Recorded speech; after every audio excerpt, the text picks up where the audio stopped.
What's going on, Drinking Buddies? Brand new podcast coming right at you, but real quick, you know what we got to do first. We got to talk about the things that generate a little revenue for the show. First and foremost, we are brought to you by the Patreon. That's right. I launched a Patreon at the beginning of September. It's been going for a month. A good chunk of the video versions have already been transferred over there. The VOD store on Vimeo is gone, so the only place to get the video versions is on the Patreon at patreon.com/MattSlayer. In addition to the video versions, there's a bunch of exclusive content from the podcast, from other things I'm creating. And hell, if you don't really want to throw down the $10 a month for the VIP tier that gets you the video versions and all that bonus content, you can support it $3 a month, which is only 10 cents a fucking day. If you're listening to this show and you're enjoying this show, do me the solid. Sign up. Every little bit counts. Unfortunately, I haven't talked about this before, but my ad agent that I was getting previous sponsors through closed down during COVID, so that's why there haven't been any like real sponsor reads in a while. I'm in the middle of working on that. But right now, Patreon is the main way that this podcast gets paid for. Doing any tier really fucking helps out. So please, come check out the Patreon at patreon.com/MattSlayer.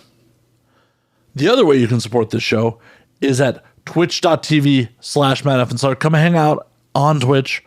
Come hang on the chat. Let's do some shots. Watch me play some games. If you have Amazon Prime, it is absolutely free to subscribe. Just takes a click and a moment of your time, and also financially helps support me and the show. Once again, that is at twitch.tv/MattFNSlayer. Also fun. The Amazon affiliate link is, they rejected my appeal. It is gone. So don't click on that on any of the previous shows. Shit is just going to the void. It's fucking awesome. My guest this week is publisher, author, Michael Kazepis is back. We talk about him getting tear gassed in Portland, LA being weird, why it didn't work out for him, why almost getting recruited into the Armenian mob, his new book, and what he's been doing while he's living abroad in Greece. It's always good to sit down with Michael and have a good time. It's always weird when he's on. We always make a weird episode out of it, and this is no exception. So sit back, relax, pop a cold one, and enjoy, Drinking Buddies.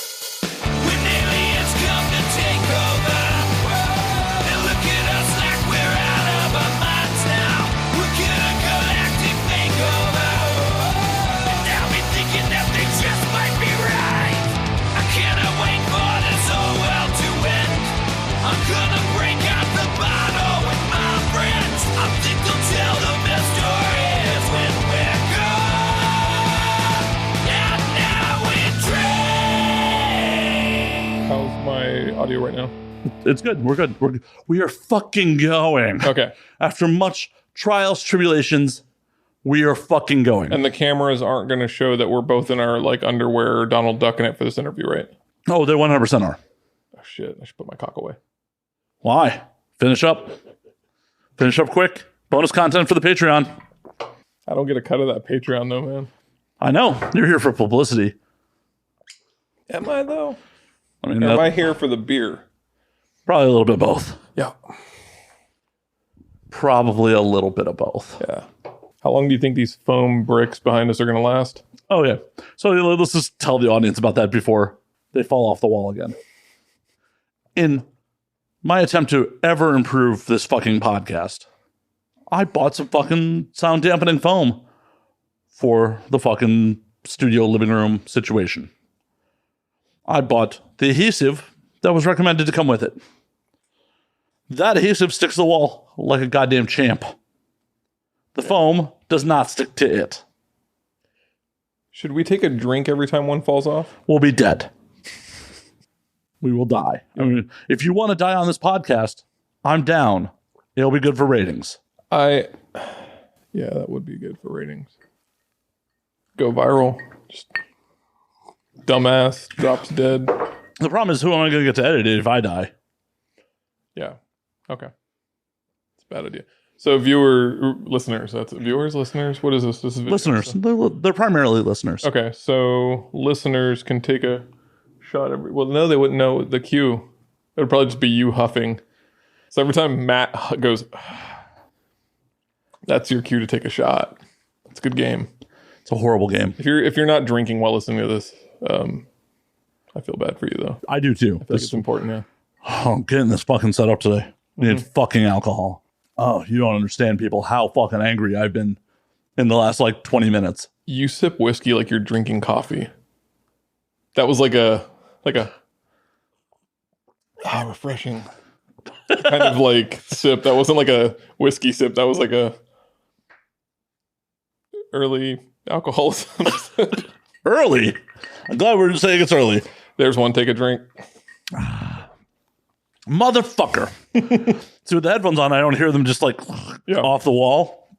The ones that are in my sight line are staying put for the moment. Yeah. Yeah. I don't even know if they're improving audio quality because I am still being picked up on your mic. I know nothing about these things. I do, and I wish I didn't. I'm sure it'll be fine. I most people I know that record them from like their mobile phone and just kind of edit it on their computer later, and it sounds like shit, but it works. Oh no, I'll make it work. I will make it work. It just fucking angry. Take a drink every time he huffs. Fucking angry. The And Now We Drink drinking game. How to try to kill your audience during one podcast. I also love that you've got in this like home studio setup, you've got, when you walk in the door, there's like a liquor cabinet. Then you walk down the hall, there's the bathroom, and then just past the bathroom, there's like a Hitachi wand. It's just like you're like full service. Literally. Like just, yeah. I love it. I'm not vibrating your butthole. I didn't ask you to. It seemed implied. Not doing it. I'll let the listeners decide. This isn't a live show. It should be, though. No, it really shouldn't be. We should be taking callers. What is this, the morning zoo? Hey, welcome to it. Now We Drink with Matt Slayer and Michael Kazepis and our next caller, Bob from Cleveland. What's going on, Bob? Do you think I should vibrate Michael's asshole? And then Bob gets on like that serial killer on the Howard Stern show, and he's like, I just killed like 3 women, and like just, yeah. Yeah. I feel like that's who you would get. Motherfucker. That's 3 drinks. 4 drinks? All right. The foam is just falling off the wall. And I think that's all in your angle, too. Mm-hmm. Yeah, they can see it. Yeah, yep. I'm going to run out of beer. Okay. Giant fuck you to the foam man. To 3M. It's a giant fuck you to 3M. Like, why is your adhesive not adhering to the goddamn foam? Yeah. Wish I had answers for you, man. Gosh. I actually have vibrator as a note because I wanted to bring that up. Oh, you brought it up. Yeah, no, that's good. Hold on. Shit. I love that the guest has notes. I have no fucking notes. Yeah, I have a really bad... I'm unable to actually retain information. So I have to like write it all down so I can go, oh yeah, that thing. Yeah. Makes sense. I think it's like an ADHD thing, but... You know. I mean, I got that too. Yeah, but you just wing it. It's great. Practice. My last interview on here just like veered quickly because I was sleep deprived. I'd just come in from a plane and I was like a little bit anxious or whatever. And we just... Because that was the first time we had met in person. Was it the first time? Uh-huh. And we were right into an interview? Uh-huh. Did that just catch my burp, by the way? Uh-huh. Okay, cool. Nice. Yeah, whiskey and dim sum. That's right. Yeah, because I knew you because you'd interviewed like Michael Seidlinger. And Robert Dean set it up. And Yeah, Robert Dean. And yeah. And now I think I talk to you as much or more than either of them. I'm more entertaining than either one of them. I'm not going to comment on that. I'm not picking favorites. Your actions speak louder than words. Robert Dean's out there like, you son of a bitch. No, he's too busy to realize it. Yeah, he's pretty busy. Robert's just like, oh cool. Kazepis was on. Cool. He doesn't seem convincing. Yeah. My Robert Dean impression doesn't seem convincing that Robert Dean's convinced. Exactly. Yeah, so let's see. What's happened since I was last on here? I started designing books. The COVID. Yeah, COVID happened. Because we did 2019, right? So yeah, COVID wasn't even a thing that we knew wasn't. Massive economic crisis happened. I'm assuming that you got laid in Greece. I'm hoping. I don't kiss and tell. That's not kissing. That's fucking. I have no answers for you at this time. I'm not asking for who you fucked. I'm not like asking for her address, his or her address. I'm not judging. It's funny. I come on like podcasts and stuff, and I have a social media presence, and I put myself out there a lot. But I like my private life. It's like very Glomar. Like I'm like I can neither confirm nor deny anything that goes on in my life, and I kind of like that. You've had sex before, though, right? I can neither deny nor confirm. Oh my god, the bio's gonna say incel publisher. So be it. Done. So be it. I will put it out in the fucking bio. And it's funny. I just alienated like all your listeners. They're like, he's not going to talk about anything sexual. Like I'm out. Well, then you're gonna have to make it up in drugs and rock and roll. This is like when Playboy was like, yeah, we're not going to do nude pictures anymore, and everybody's like, what the fuck? I mean, that's like that is as good of a business decision as OnlyFans being like, yeah, we're getting rid of pornography. Which they backtracked. Like, oh, yeah, somebody woke up from their coke binge and went, whoa, what are we doing here? I'm trying to understand the logic behind that. Was somebody? I assume they have some, I don't know what their company structure is, but I assume they have some kind of board where they make decisions together and go, you know what? And somebody pitched that and they were like, yeah, sounds great. Let's alienate all of our subscribers, like everybody. Nobody fucking does OnlyFans for not. I mean, people do. They don't generate much revenue. Those people are serial killers. No, there are definitely some like Instagram models that are making that extra money. Okay. Yeah. That is definitely I know that some photographers use it as well because they have like archives of naked people and whatever.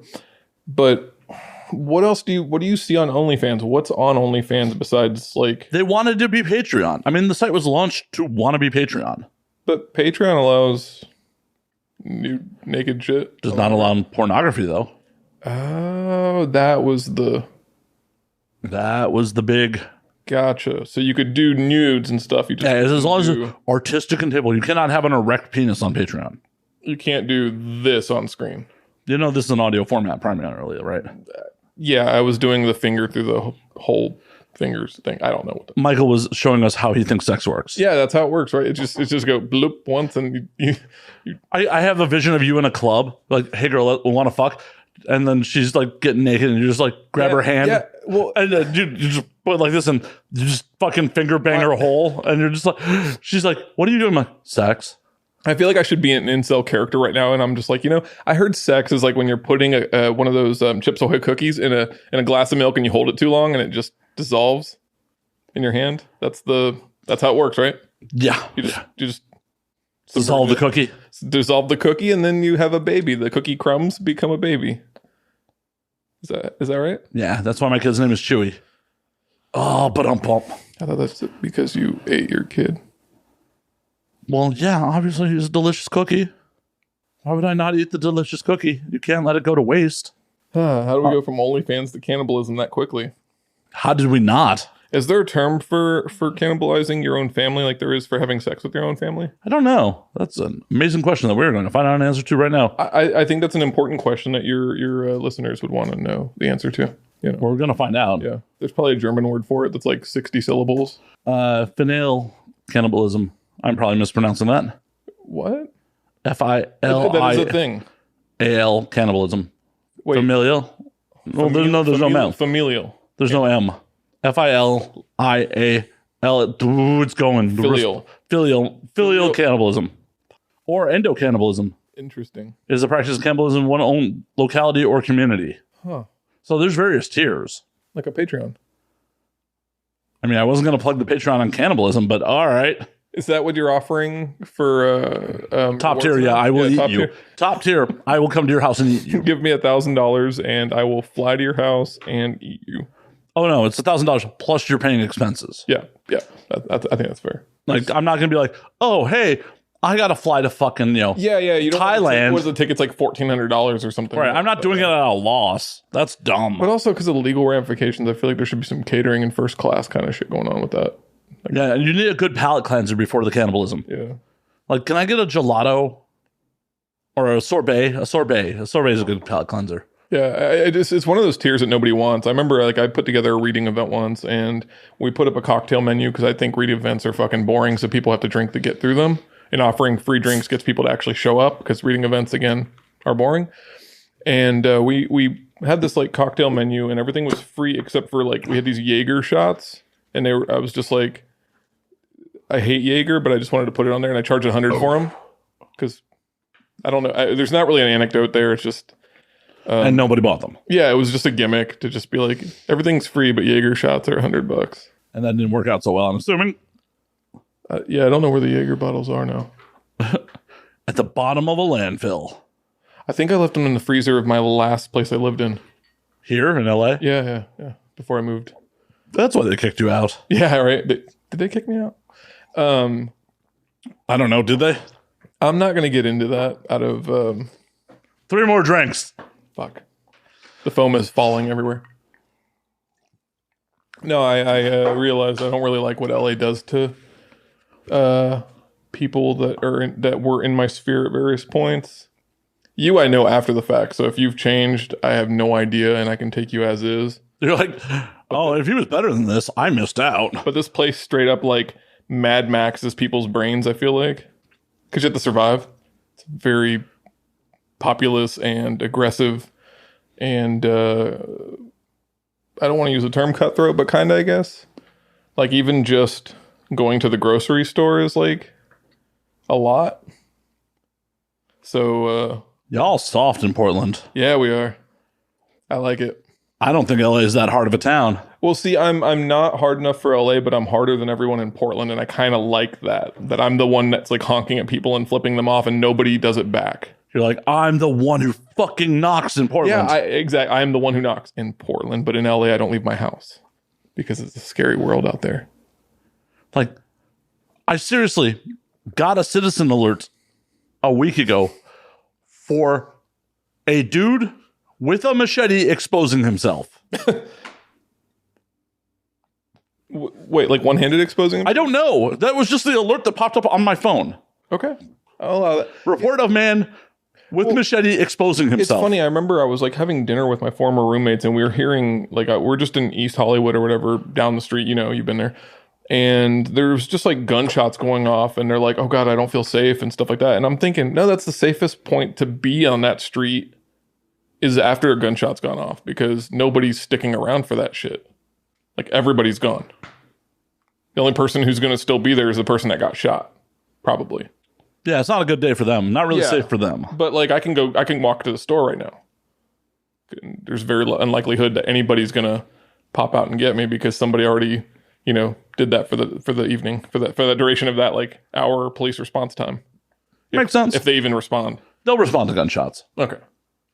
That's the one thing they're generally pretty decent about. They just more fell. Take a shot. Yeah, no, trying to think of LA though. It's been nice though. I don't hate the city. There's the last one on that wall. Oh, fuck me.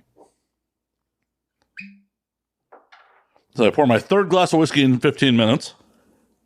Yep. I can confirm that you are doing that. And you're drinking it as fast as I'm drinking my water.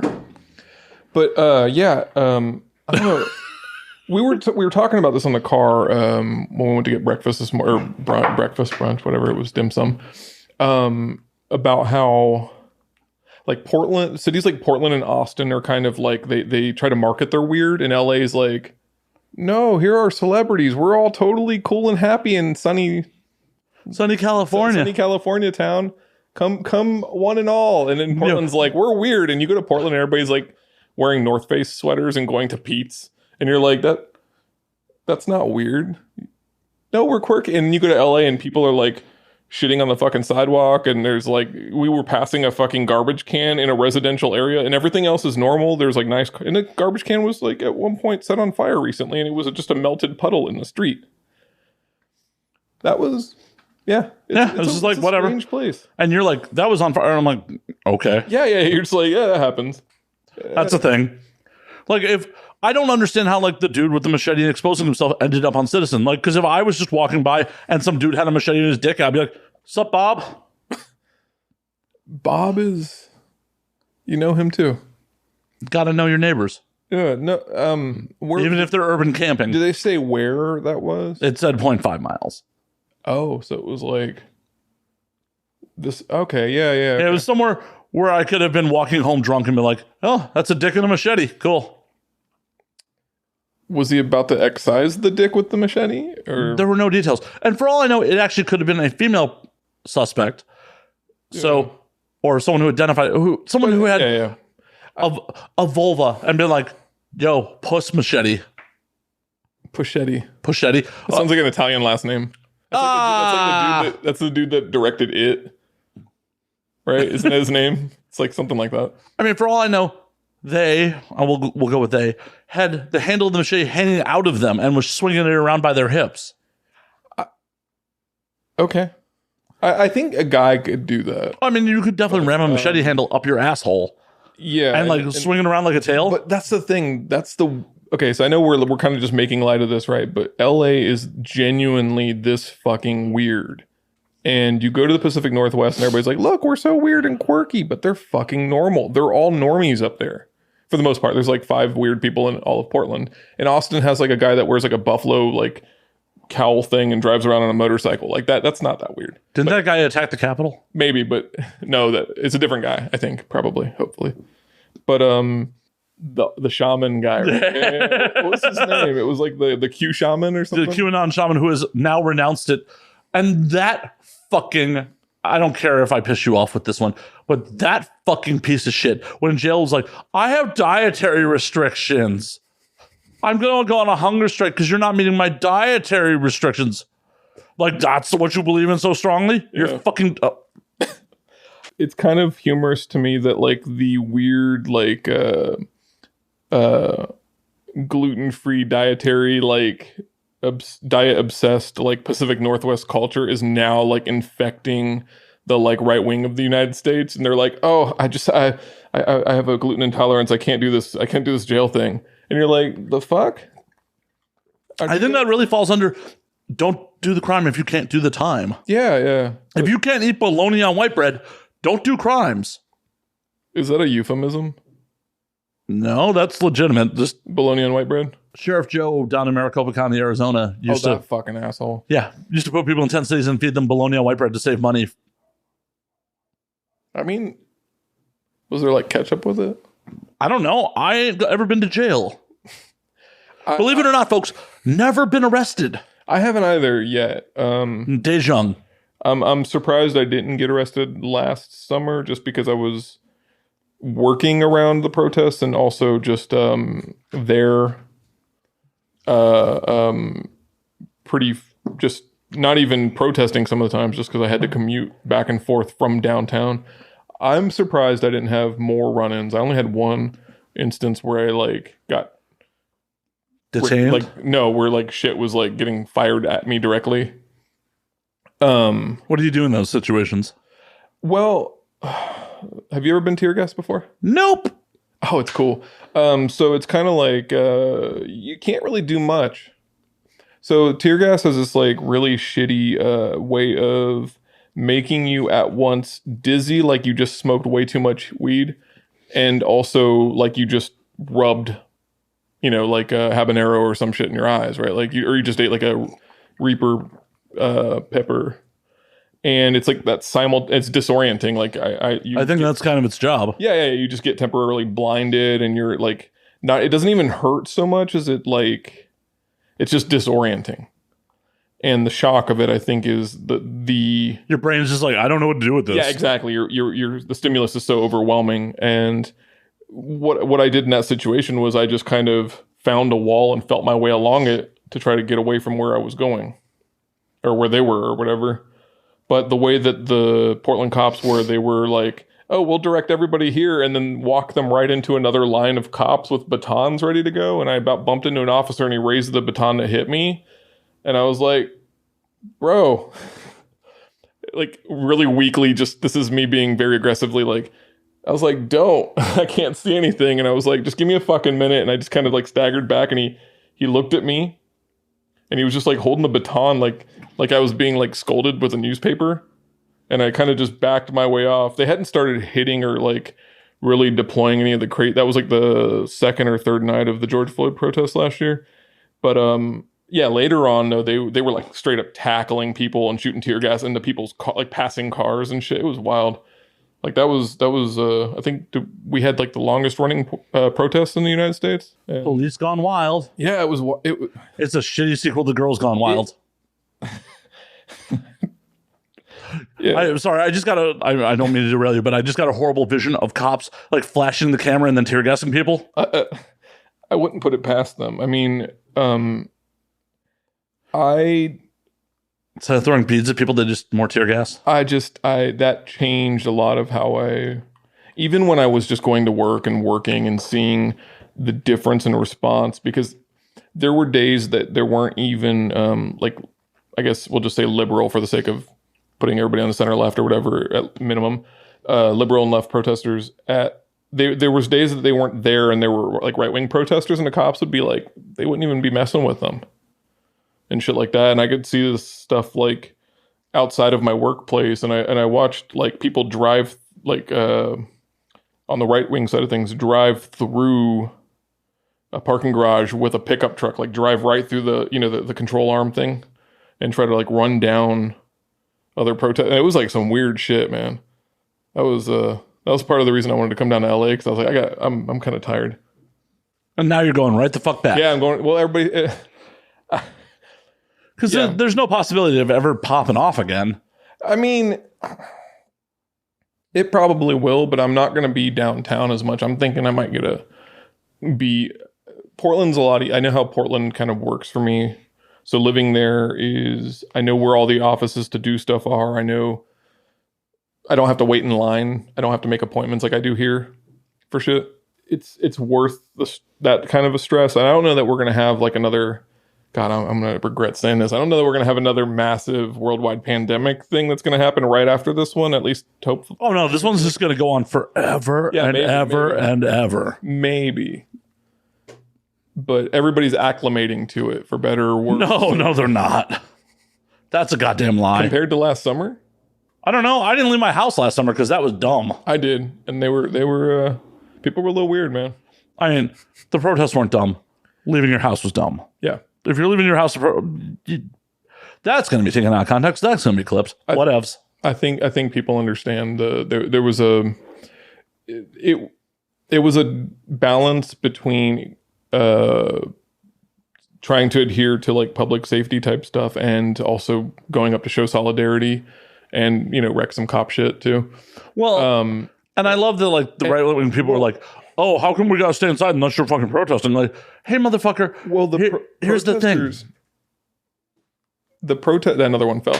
The protesters were, when I was there, they were all taking social distancing very serious. So it was kind of funny because as Portland has this national reputation as of last year for being this like lawless place, but they all like to follow the rules, which is hilarious, right? So they'll be like, we're going to anarchy, take down the cops. And then they're all 6 feet away from each other. It was That's like piss poor phalanx. Yeah. But they were being, I mean, I viewed it as like, doing your, I'm going to sound like a damn American here, doing your constitutional duty to assemble and all that kind of stuff. What I said to a lot of people that were like, oh, I can't believe, you're allowed to avoid lockdown if you go protest. Like, that's not how that works, though. Well, it's not how that works. And also, like, it's societal anger. These people are taking to the streets to protest.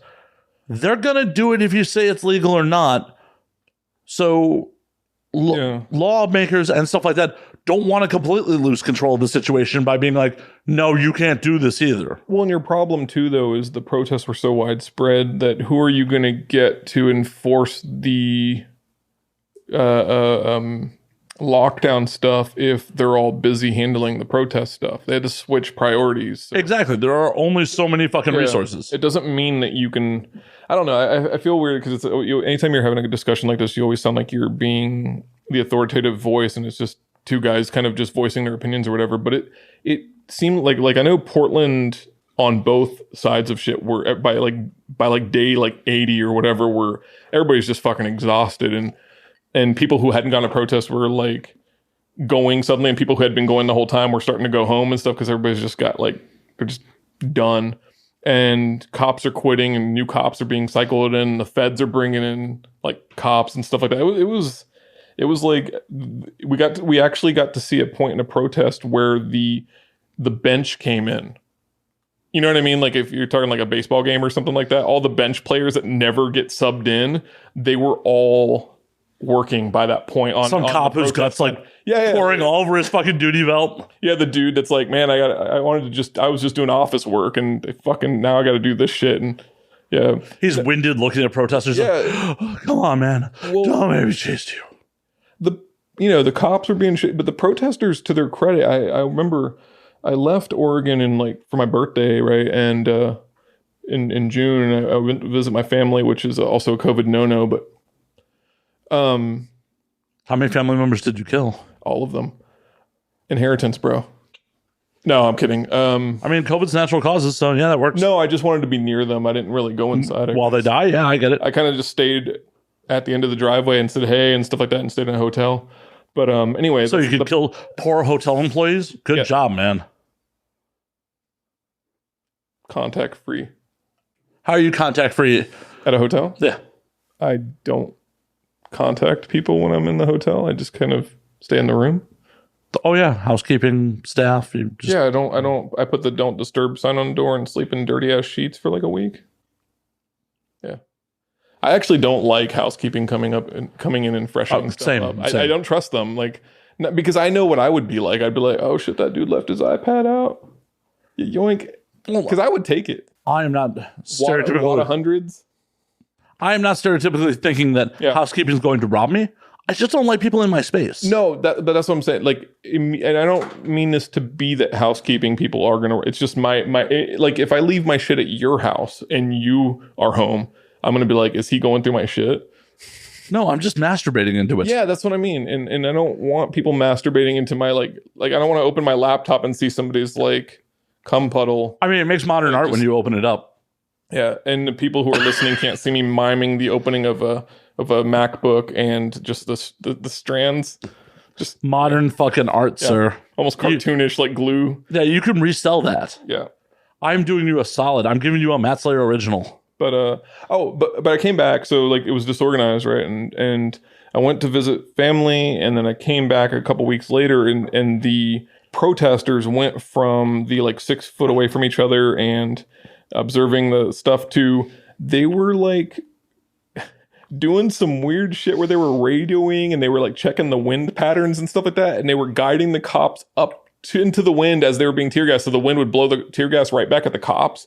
It was like they went from like uncoordinated basic shit to suddenly they were like trained, and I was like, oh shit. Speaking of like trained protesters, 2 weeks. Did you see like the Hong Kong protests where they're like fucking throwing cones over it and like yeah. The Portland people I knew were like actually watching that stuff and going, this is what we're gonna do. And I remember when I got tear gassed a couple times or whatever, people were just bringing, it was like Malox or something, like the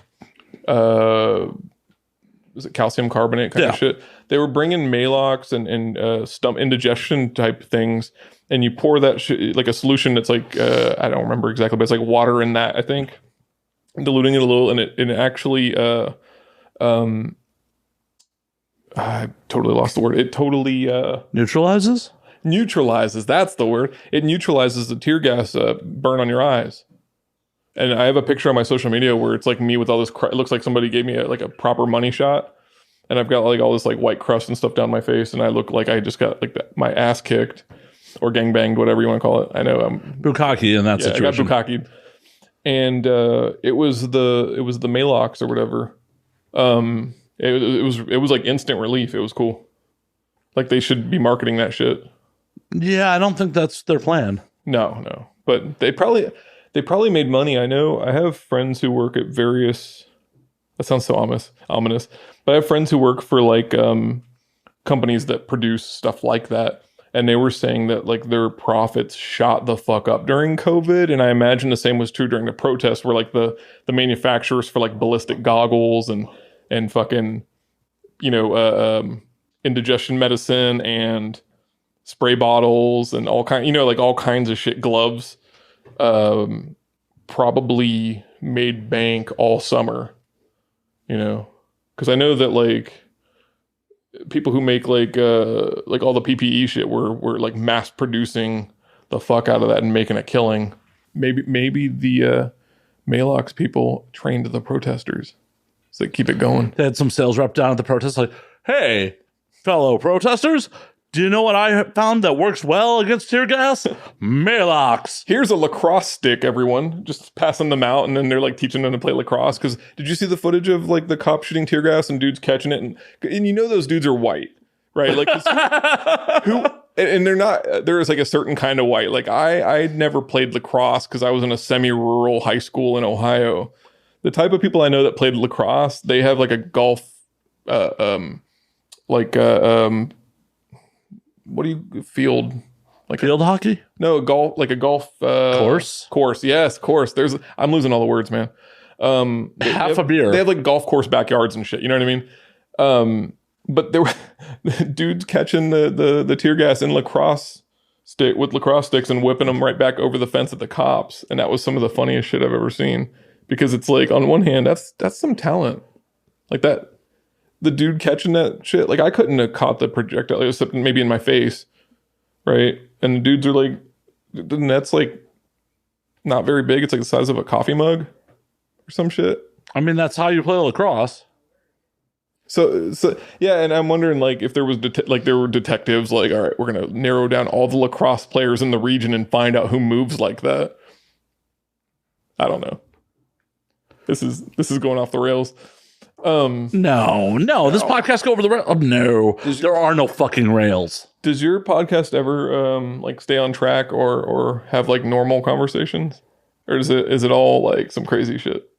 I mean, you're telling me you don't listen to the podcast? Thanks. Well, I've listened to some of it, but I don't listen to like a lot of podcasts, which is a weird admission to make considering I'm on them. Well, the ones you have listened to, have they stayed on the rails? Have they been normal conversations? No. Yeah, that's a good... Yeah, no. And your clips are always, like, taking out of context, like, the weirdest... Really? One more dropped? Take a shot. I'm out of water. I gotta pour more whiskey. I like that. This is my fourth or fifth glass.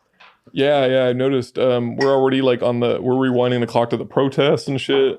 I like how we're working our way forward from the last time I was on the show. And then by the end of 2 hours, we'll be like, and we had dim sum this morning. Are we doing a full 2 hours? No, we're doing 6. 6 hours. Okay, cool. It's a marathon till the SD cards go dry. Okay, so let's see. The protests happened. I moved to LA. Didn't really like it. And then I went to Greece for the summer. So why didn't you like LA? I don't know, man. I mean, I like everything except for, like, I hate... It's little shit. It's like having to fucking move my car twice a week for street sweeping. And... Well, if you're in a better tax bracket, that shit wouldn't happen. Yeah, that's a fair point. I don't gotta move my cars. Yeah. The...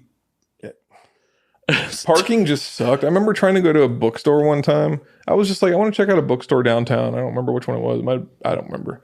Probably the last bookstore. Yeah, probably. And I was like, I gave myself like a 10 block radius to find parking. And I was like, everything was under construction.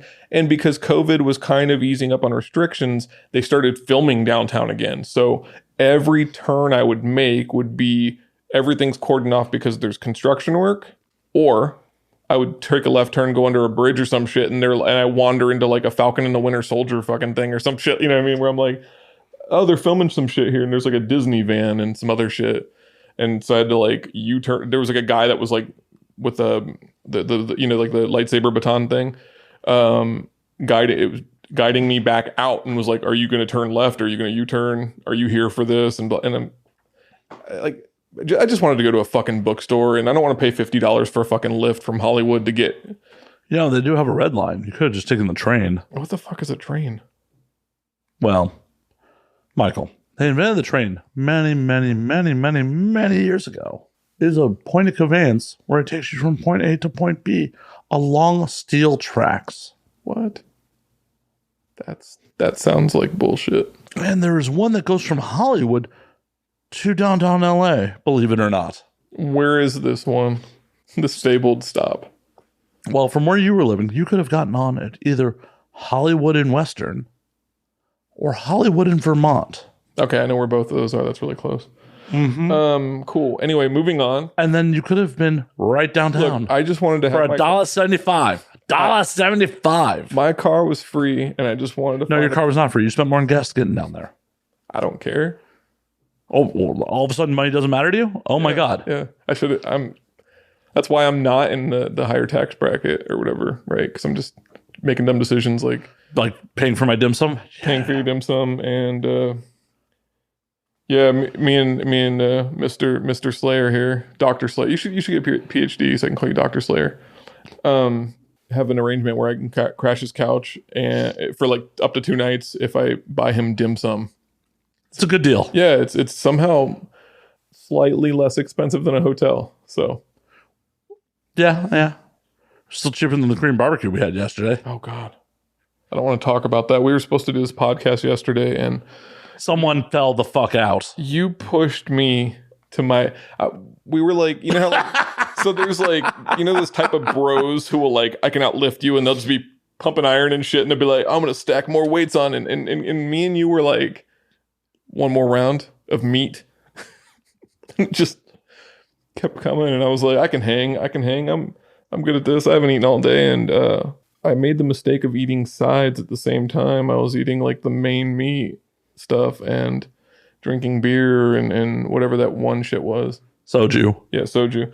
And water as well.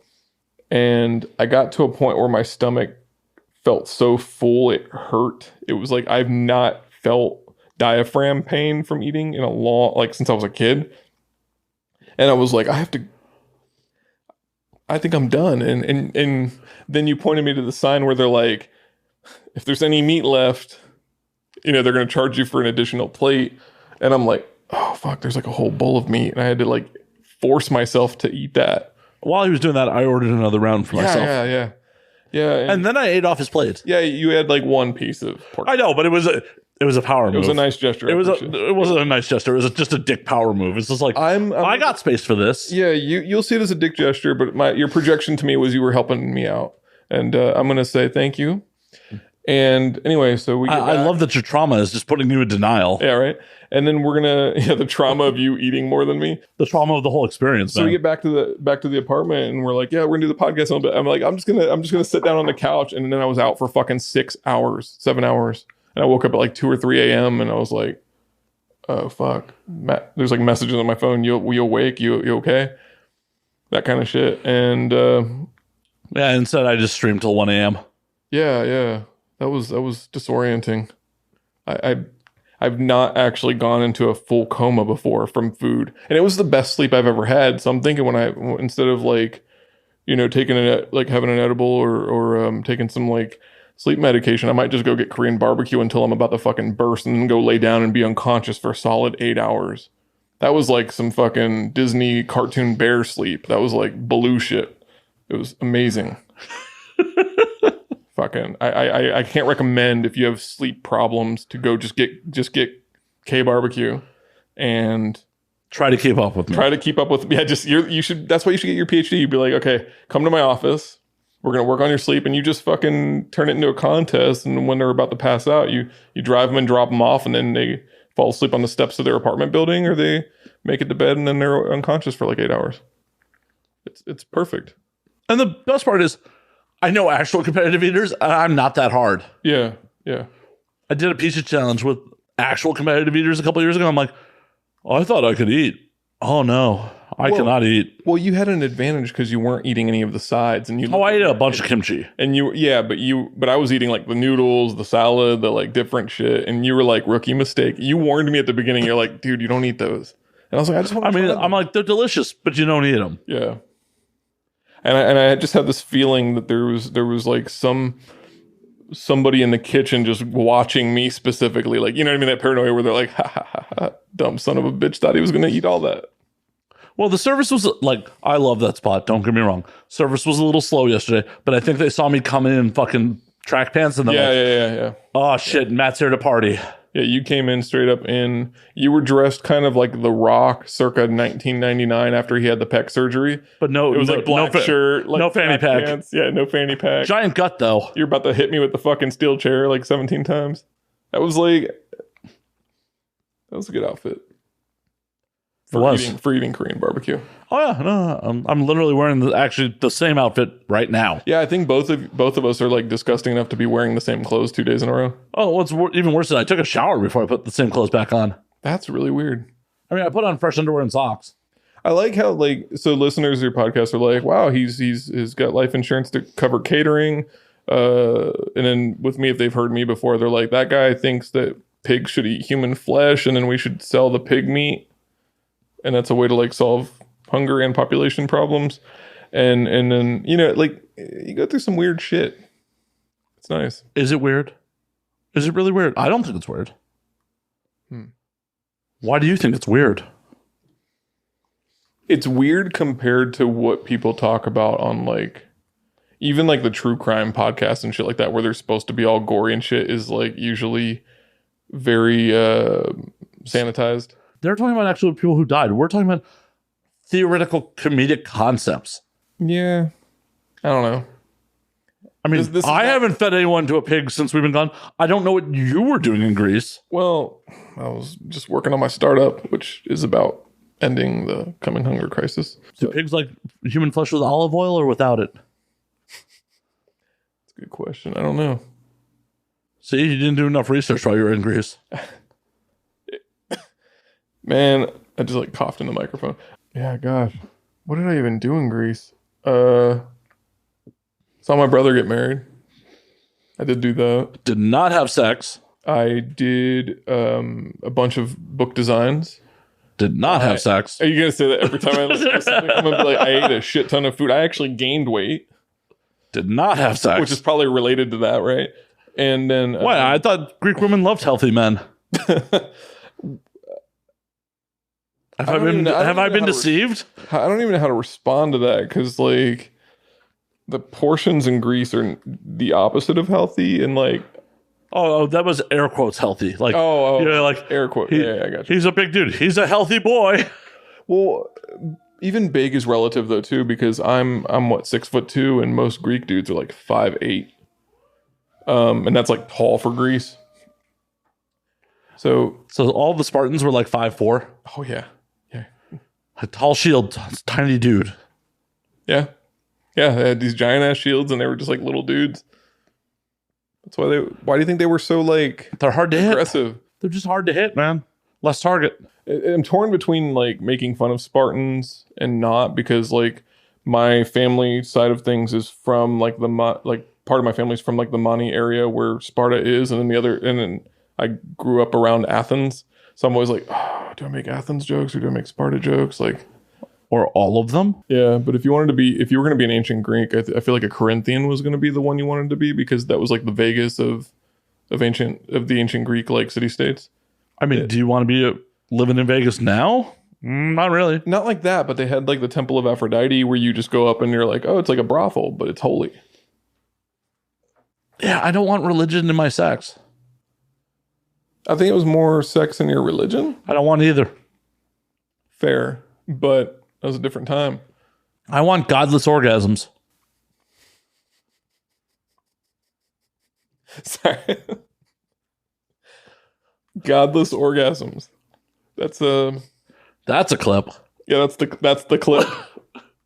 Just, it's like the clip. It's like you say that, and then it's just silence for like a solid. Me doing the Muttley laugh, because I try not to laugh, and I'm just like, what? Oh my god, it's allowed. You're allowed to laugh on a comedy show. If someone says something funny, it's only polite to laugh at it. You don't have to be like, straight face. No, no one said anything funny here. Yeah. I don't know why I hit like a Dudley Do-Right, like fucking villain, Snidely Whiplash. It's not polite to fucking laugh. Twist my mustache. Oh man, those cartoons though. They don't make cartoons that good anymore. They make different cartoons. The adult like swim type stuff, and like the more adult humor kind of cartoons are good, and the animation is interesting and good. But like the shit that they make for kids, ever since like the late '90s onward, is some of the most sanitized looking shit I've ever seen. And all the the Hanna-Barbera stuff, they all look dirty. Like all those animals in that cast look fucking like some of them are dressed like they'd pop out at the bushes and like fucking open their coat. I mean, fucking Yogi Bear's wearing like dressed like a Chippendales dancer. He has got a tie on and nothing else. I love that he has a fucking tie and a collar on. Right? Doesn't he have a collar? Yeah, he does. Yeah, he's got like a fucking collar, hat, tie, nothing else. Yogi Bear's like going to the fucking store. He's like, ooh, a French collar by itself. Yeah, like that. I mean, that's my sex look too. It's just collar, tie, hat, nothing else. Yeah. When we were out on the porch and you were asked earlier if you own a suit, and I feel like that's what you were in your head. You're like, yeah, I have a suit, and it's just the tie with the collar, and you just Yogi Bear like a picnic basket, but it's full of like sex toys. It's full of sex toys. Yeah. Hey, boo boo, we're gonna fuck that ass. Someone's gonna listen to this and then make that. They should. Like, that's a fucking script. It should. And if you do, please hire me. I will write it for free. I'm here for you. I want to get an email tomorrow. That'd be amazing. This isn't being released tomorrow. Fuck. I mean, someone's bugging my apartment. That would be, well. That's why the foam can't stay on the wall. It's hiding the bugs. Fucking foam. I mean, do you ever think about like, not necessarily like somebody bugging you, but do you ever think about how like there's like the layers of society beneath society and stuff like that? Like, I was telling you about the Armenian flag thing yesterday, right? So I have my van parked on the street in Hollywood, and I was like, I have all my shit in it, right? Like, and I'm like, I don't want this to get broken into. And I was talking to one of my Armenian friends, and I'm still up in the air about whether to refer to him as my Armo friend, because Armo is apparently a pejorative, but all Armenians refer to themselves as Armos. I don't know. I'm confused. Anyway. Well, it's like the N-word. Yeah. Yeah, that's what I mean. Like people use it as a pejorative, but all of my Armenian friends will be like, yeah, just put the Armo flag on your dash. And I'm like, oh, but is this okay for me to say? I don't know. I'm not saying it with an A or an ER, so. Yeah. I'm not getting into that conversation. I mean, I'm just not doing it. But like I'm Anatolian Greek, right? Like on the other side of my, on the other side of that. And that's like a degree. We're like, we would have been next door to Armenia, once upon a time. And so I feel like a kinship with Armenian friends, which is why I have like a lot where I'm like, what should I do? And they're like, just put an Armenian flag on your dashboard and make it like obscure anything that's in the back that you can see from the driver's window. And I did that, and I was like, it looks kind of ominous. And they're like, yeah, that's the point. And they're like, by the way, you'll probably get a phone number on a piece of paper slipped under your windshield. And I was like, say what? And so lo and behold, 2 days on the street, I walk out to check the van this morning, and there's a fucking phone number with a illegibly scribbled name or word on the piece of paper. And I text my friend that gave me the flag, and he's like, told you, you're getting recruited. And I was like, what? And I text my other Armenian friend, and she's like, mob. I was like, okay. So that's kind of cool. Like that it's very, I'm trying to think of something good. I hate Under the Silver Lake, but it's kind of like that. You know how he goes and he rubs like James Dean's head or some shit. And then like this, the homeless king appears and is like, I'm going to take him down to these caverns. It was kind of like that vibe. I feel like if I call that number, I'm going to I'm going to like go on an adventure I did not intend to. But you'll have your new novel. Yeah, I'll either make money or I'll be dead too, I think. Or both. Yeah. Your estate will make some money. But that's something I thought was really cool. That it was just funny. My friend was like, "Yeah, just put the flag on your dad, and you're gonna get recruited. Somebody's gonna see what's up with you." Yeah, and I don't know what the recruitment is. I just heard vaguely mob, and I'm just like, well, I don't give a shit about that stuff. I'm not gonna like be like, oh, it's all mobbed up. It's so horrible. I'm like, people are weird and everywhere. I mean, what we should do is reverse directory that number and see who it belongs to. I don't want to do that. I do. I mean, not on air, but yeah. I like them on air. We're like, oh, well, that belongs to yeah. Somebody with an IAN ending on their last name. What? Kim Kardashian? Yeah. Okay. What if she was just like slipping me her phone number? Damn. That's why her and Kanye got divorced. She was slipping a number under the windshields. It just random Armenian dudes. How they get you. No, but like, I don't know. I never watched the sex tape. Did she look like a fun lay? I don't know. That I find that fascinating though, like, because if that's a thing that happens where somebody will try to like recruit somebody just because they're of the same ethnic background or whatever. What else is there that's like a secret? Because it's almost a secret, like mafia is secret society shit. Like even though we don't think of it categorically and go secret society, mafia, mob shit is. It's very exclusive. It's very secret society shit, right? You know, and what else is there? Is there like rich people caverns under like tombs under LA? Like, oh yeah, 100%. You know, and you get into like this is where you tread on like conspiracy territory. But I feel like if you're gonna have a conspiracy, the place to do it is LA because everybody's fucking weird and rich. Oh yeah, I mean, why do you think so many fucking cults started here? Yeah, you have all the fucking cults. You have the like weird sex trafficking shit. I always call all sex trafficking weird sex trafficking shit because it's a weird fucking impulse to do that. And I'm sorry, I'm gonna shame all sex traffickers. As you should. Yeah. As you fucking should. But it's just like, what other secret society shit exists that you have a key to? Like in my specific situation here, putting the flag on the windshield was like a key where a phone number appears. And it's like, that's kind of cool. And you get into like some kind of crying of lot 49 Thomas Pynchon shit where it's like, this is where I'm losing all your listeners. Yeah, you lost me too. Or there'll be one guy that's like, yes, a crying of lot 49 reference. I've been waiting my entire life. And I have a tattoo of the post horn. Yeah, I know I'm a fucking nerd. It's great. But like just the idea that you take an action that you don't think anybody's looking or noticing, and then suddenly they notice and you unlock the door to this like adventure of some sort. Like I don't know if your listeners probably wouldn't know, but I'm a writer as well. Yeah, it sounds, that's fucking, I feel so terrible saying that in LA, being like, I'm a writer. I'm a writer. It's like, I'm a writer too. And they're like, oh God, tune out. But to have something that sets up like that is such a exciting hook. Like, yeah, I don't know. Have you experienced anything like that? I'm like interviewing you now. Like, have you experienced anything like that where it's just like you did something and then something opened up for you like that? That's not a euphemism. No. I mean, not that I can really think of. Not that like. Well, okay. How did you get into doing like porn work? Well, see episodes number. Yeah. Okay. Oh, you got it all cataloged. No, I mean, I couldn't tell you which episode it was, but like, it's a story I've told on here multiple times. It was literally something I fell into just partying with other people in the industry. Okay, so you're key to that I don't want to call it an underworld, but it's like not everybody I know. That fraternity? Yeah, essentially. I mean, it kind of is like a fraternity or secret society kind of thing, because it's like you see the product, but you don't see the culture outside of, unless you're like a diehard. It's not like Marvel where it's just everywhere. Even but it is everywhere. Everybody watches porn, but it doesn't get the coverage at the surface level the same way. And for you to fall into that is interesting to me because I wouldn't know where to like find the key for that, right? I didn't know where to find the key for it. But it just happened. It just kind of happened. It was a combination of like just partying with performers and like meeting other people and then off to the races. I mean, that's how everything fucking But how works. do you meet the performers, right? Well, I met most of the performers. Everybody listening's like, oh, he's asking how to meet porn people. Cool. Well, no, one of the bars I hung out in Chicago regularly had a fucking Burning Angel night.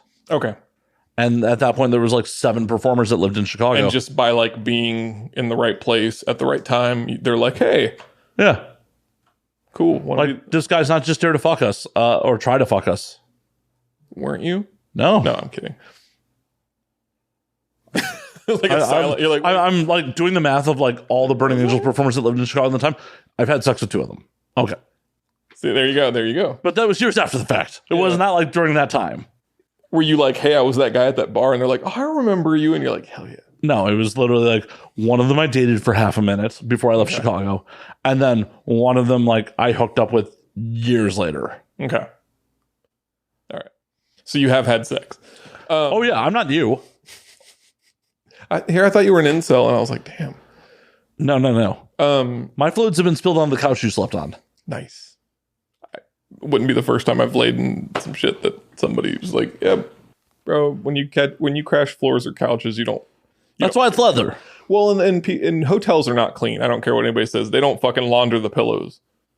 There's juice all over those fucking mattresses and pillows. Like no, that's not. No, they're not replacing the mattress unless. Yeah, they're not doing any of that shit. It's not like covered in plastic. They're not wiping it down. They're just putting a new sheet on it. So you better hope that they didn't fuck a squirter in your bed. Yeah, if you nutted all over the fucking couch and glazed it, and I laid on it after, like years after the fact, that's no different than me staying at the fucking hotel I stayed at. Except honestly. You know the juice. Yeah. Thank you. Yeah. No, I mean, I don't care.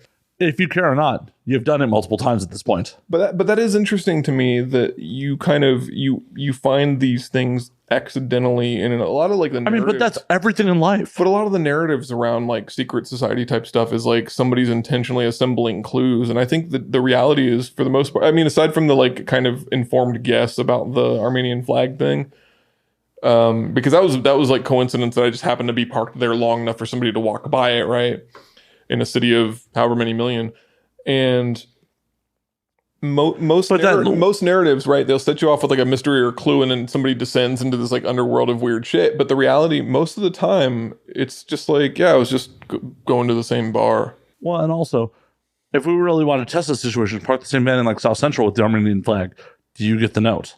Ooh, I don't know. Like, does it have to? I feel it has to do with the neighborhood you're in. Well, what's South Central like now? Because I don't. I know like pop culture South Central from the 90s, but I haven't really spent much time. I mean, parts of South Central are still fucking shitty as fuck. Parts of it are gentrifying. Yeah, I was gonna say, I stayed at a friend's in South LA. I just don't know if that would be considered South Central. I'll ask you cross streets off air. Okay. Yeah. Okay. Yeah. Good call. I mean, Compton's not that bad of a neighborhood anymore. That's interesting. I mean, parts of it are not great, but it's not like what Boys in the Hood or fucking, the million other fucking 90s gangsta flicks were like, oh shit. Well, and is that, I don't know, because as an outsider, you're always gonna, like, it's like the people in the US thinking that Portland is just like overrun by Antifa and shit. My ex was from El Monte or whatever, and most people that she talked to from LA had no idea where that was until she geographically explained it, and they're like, oh, I've had my car stolen there. And that was true up until, I don't know, I'm not informed enough to like have that, but she lived there up until like the mid-aughts or something like that, right? Because she's originally from here. And I stayed at her aunt's house with her on like a New Year's Eve back in like 2014, 2015. And I remember, I don't know if I told the story last time I was here or not, but there were the fireworks, right? Because they don't have fireworks in a lot of the neighborhoods in LA. It's just gunshots. It's just fucking pop, pop, pop, pop, pop. And then in other, obviously, neighborhoods, they have the fucking illegal, explosive, crazy 4th of July shit going on. But usually it's a combination of both. Yeah, but in El Monte, it was like, I was hearing like pop, pop, pop, pop. And they were like, yeah, just stay away from the windows because we've had stray bullets just like fly in and land and stuff like that and like mess up shit. But then I heard like in the back, and I was like, that was not like an automatic burst. And I was like, what the fuck? That was kind of weird. And that was just like 7 years ago. So, and I know that like a lot of these areas are getting gentrified and stuff like that, but I didn't feel unsafe when I was there or anything like that. It's just like a working class, Latino kind of neighborhood or whatever. 100%. And that's the thing. Almost any of these neighborhoods, like if you're not there doing some shit, you'll probably be fine. Yeah. Yeah. Who knows? Because nobody wants the fucking headaches of what happens if you just fuck with a civilian for no goddamn reason. Yeah, and another thing is too, and this is probably because I can kind of like blend into different places depending. Like I when I was living in Paris, I lived in an Arab neighborhood that people were like, oh, that's hyper violent. And they had like the shooting that was in like 2014 or 2015. There was like a Thai restaurant that got shot up with an automatic, and it was a jihadist attack or something like that. I lived like 3 doors down from that restaurant, back in 2000, a couple years earlier and stuff like that. And I never felt unsafe in any of these places. And the only place I've ever had a fucking gun pulled on me was in my hometown of Glyfada, Greece, which is like the area it was in was like the posh part of the suburb, essentially. It's not suburbs the way that like the Midwest has suburbs with like subdivisions. It's more like a suburb the way that like Hollywood is just apartments stacked on each other. That's the only place I've ever had a gun pulled on me. Night, young. Don't worry. Yeah. Just when I'm going out of my van later. Somebody be like, I've been waiting for somebody to fucking go into this van for. I hate Armenians. I'm like, I'm Greek, and they're like, that's even worse. But at that point, you're like, I'm from Ohio. Yeah, I'd be like, wait, no, I'm not going to say that joke. I was going to make a regional joke. Yeah, like that. I don't know. I never fall into that hype thing about like dangerous neighborhoods and stuff like that, because I know that you can find trouble just about anywhere you fucking want. You can go in like, North Face Portland and find trouble if you want it. You can find it in fucking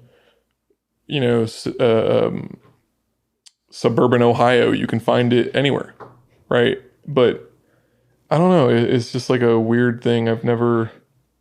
And I don't. But if you have a little bit of common sense, you can also fucking avoid it too. Yeah. I mean, there's definitely blocks I've walked down in my life and be like, I should not be on this fucking block. Yeah. I mean, I think we've all felt that way. It's just our tendency to like write off entire areas or sections and be like, that's like the Snake Plissken sector right there. You don't want to go in unless you're going to save the president and you're fucking got a bomb strapped to you. And there's, like you don't want to take, like, that's how we tend to overgeneralize things as humans. Never. Well, just socially though. I mean, even when you're trying not to. Never. So all I'm saying is I don't know that I've ever felt very escaped from LA in LA. I go into shit neighborhoods, quote shit neighborhoods all the time. And it's just like, whatever. Yeah. One of the writers I publish, I also run a publishing house called Kingshot Press. I know I'm like bad at plugging stuff because I just like talking to people. But I have a friend and writer that I've worked with, friend over many years now, named Cody Goodfellow, who wrote this book called On America that was inspired by the LA riots because he's from like San Diego and he lived up in the LA area and stuff like that. And he was telling me that the way they sectioned off, and there's probably been so many endless interviews about that era, but he was driving through some areas and they had like, the cops had barricaded around like Beverly Hills to protect rich people houses. And it was like a very class disparity kind of like with the security and stuff. Like I remember I've heard like Koreatown and shit like that was like very escape from LA that time with people on like rooftops with shotguns and shit. He was telling me like it was just like demolished, and they were going on a riot tour on a moped together, him and his friend. They were just like touring the shit. I just find that's fascinating that they were sectioning off parts of the city in that way. And it was like almost like reinforcing in the national narrative too that those areas are full of bad people and that it's all terrible and stuff, But meanwhile, my friend was able to just safely ride, and he's Caucasian, so he's able to just safely ride a Vespa and stuff like that. And it's like, but on the narrative, it's like, oh gosh, everybody's going crazy down there. You better watch out. I don't know. I wasn't here for the riots before my time. I don't want to speak on that because I know there's a lot of like memories and trauma, and that's not my place to speak on that shit. But it's wild to me. We were being shown shit from the national media, and they wanted to show whatever narrative they wanted to present us. And us in middle America at the time had no choice but to be like, yeah, that's gospel. I mean, it's still like that, right? No, the media doesn't. No. I've noticed too, though, like you'll have this, like mainstream wise, we're getting this like some serious ass topics. It's weird. I should drink more. Duh. Want some Craig? No, I'm okay. Thank you. I have to drive later. After your body metabolizes alcohol, you can definitely drive. So I'm just going to 1 hour per segment. What was I going to say? I don't know. You said you needed to drink more. I was trying to enable that. I totally lost my train of thought. It was amazing. Well, if you drank more, it would come back to you. I don't know that that's true. It's science. It only works when you're like wandering home from somewhere and you got lost and you found your way. Exactly. You lost your topic. Drunk memory, yeah. You lost your topic. You're trying to stumble back. I wasn't drinking when I lost the topic, though. So it's I mean, you definitely were. There's an open beer in front of you. It's an empty open beer. Right. That means you were drinking. It didn't empty itself. And it's only, it's 6.2% alcohol. How? Yeah, 6% like lager. Interesting. I had no clue. That shit's usually like 4 or 5. Ha ha ha. It sneaks up on you with its generic can. Yeah, it's actually we can't show it, can we? No. Yeah. It's something. I mean, we've definitely shown every other alcohol brand ever consumed. Like, I'm not hiding the Elijah Craig that's being consumed. Yeah, I mean, come at me, Elijah Craig. Come at me. Is it Elijah Craig that is Buffalo Trace? No, Elijah Craig is Heaven's Hill. It's Eagle Rare that's Buffalo Trace. Correct. Yeah, Eagle Rare is like slightly. I used to drink Eagle Rare, and then the Eagle Rare is good stuff. Liquor store owner was like, "Yo, if you just get that version of Buffalo Trace, it's like $10 cheaper, and it's close." Because he was getting like a limited version of it, huh? And he's like, "It's like $10 cheaper, and it tastes." And I was like, because I guess it's the same base. I don't know. Same distillery. I don't know if Eagle Rare and Buffalo Trace are the same mash and barrels, but I don't know. Could be aging. Well, Eagle Rare's aged 10 years, for sure. Yeah. Buffalo Trace is definitely a younger spirit. Significantly, yeah. Because some of that stuff can be pretty... Gosh, what was I gonna... There was something else... You need to drink more. You'll figure it out. There was something I was getting into that I thought was going to be an interesting point, and it was... Oh, yeah, we talk about like all the division and stuff like that with like media companies, right? And like people are like, oh, the liberal media, the right-wing media. But when it came to like Portland protesters and like covering Antifa and stuff like that, they were all like, yeah, Antifa is all bad. They're terrible. To get, like they were like unanimous, and people are like still chanting. And I'm like, does nobody, like, people can't see and I'm not saying this isn't like a Antifa is awesome or bad or anything. I'm just trying to give like a clinically detached view of this stuff, and it's like there's coverage that's just like all sides agree on, and like you watch it just, yeah, I don't know, that stuff. I don't want to go into any what conspiracy stuff. Okay well, not small c conspiracy. Most of the country believes the stuff already, so the media is just selling them what they already. Well, yeah, it's an easier pill to swallow if you already fucking believe it. Yeah, exactly. They're just it's a reinforcing kind of thing. My beliefs are right. Look at them. They're telling me. Yeah. So I say small c conspiracy, as in they just don't give a shit. It's a cynical ploy for ratings. Everything's a cynical ploy for ratings, including local anchors in fucking bad Christmas sweaters. I would wear a Christmas sweater, I think, this year. Why? I don't know. It gets pretty cold in Portland. Well, why are you making poor life choices to going back to Portland? That's a good question. Does it get cold here?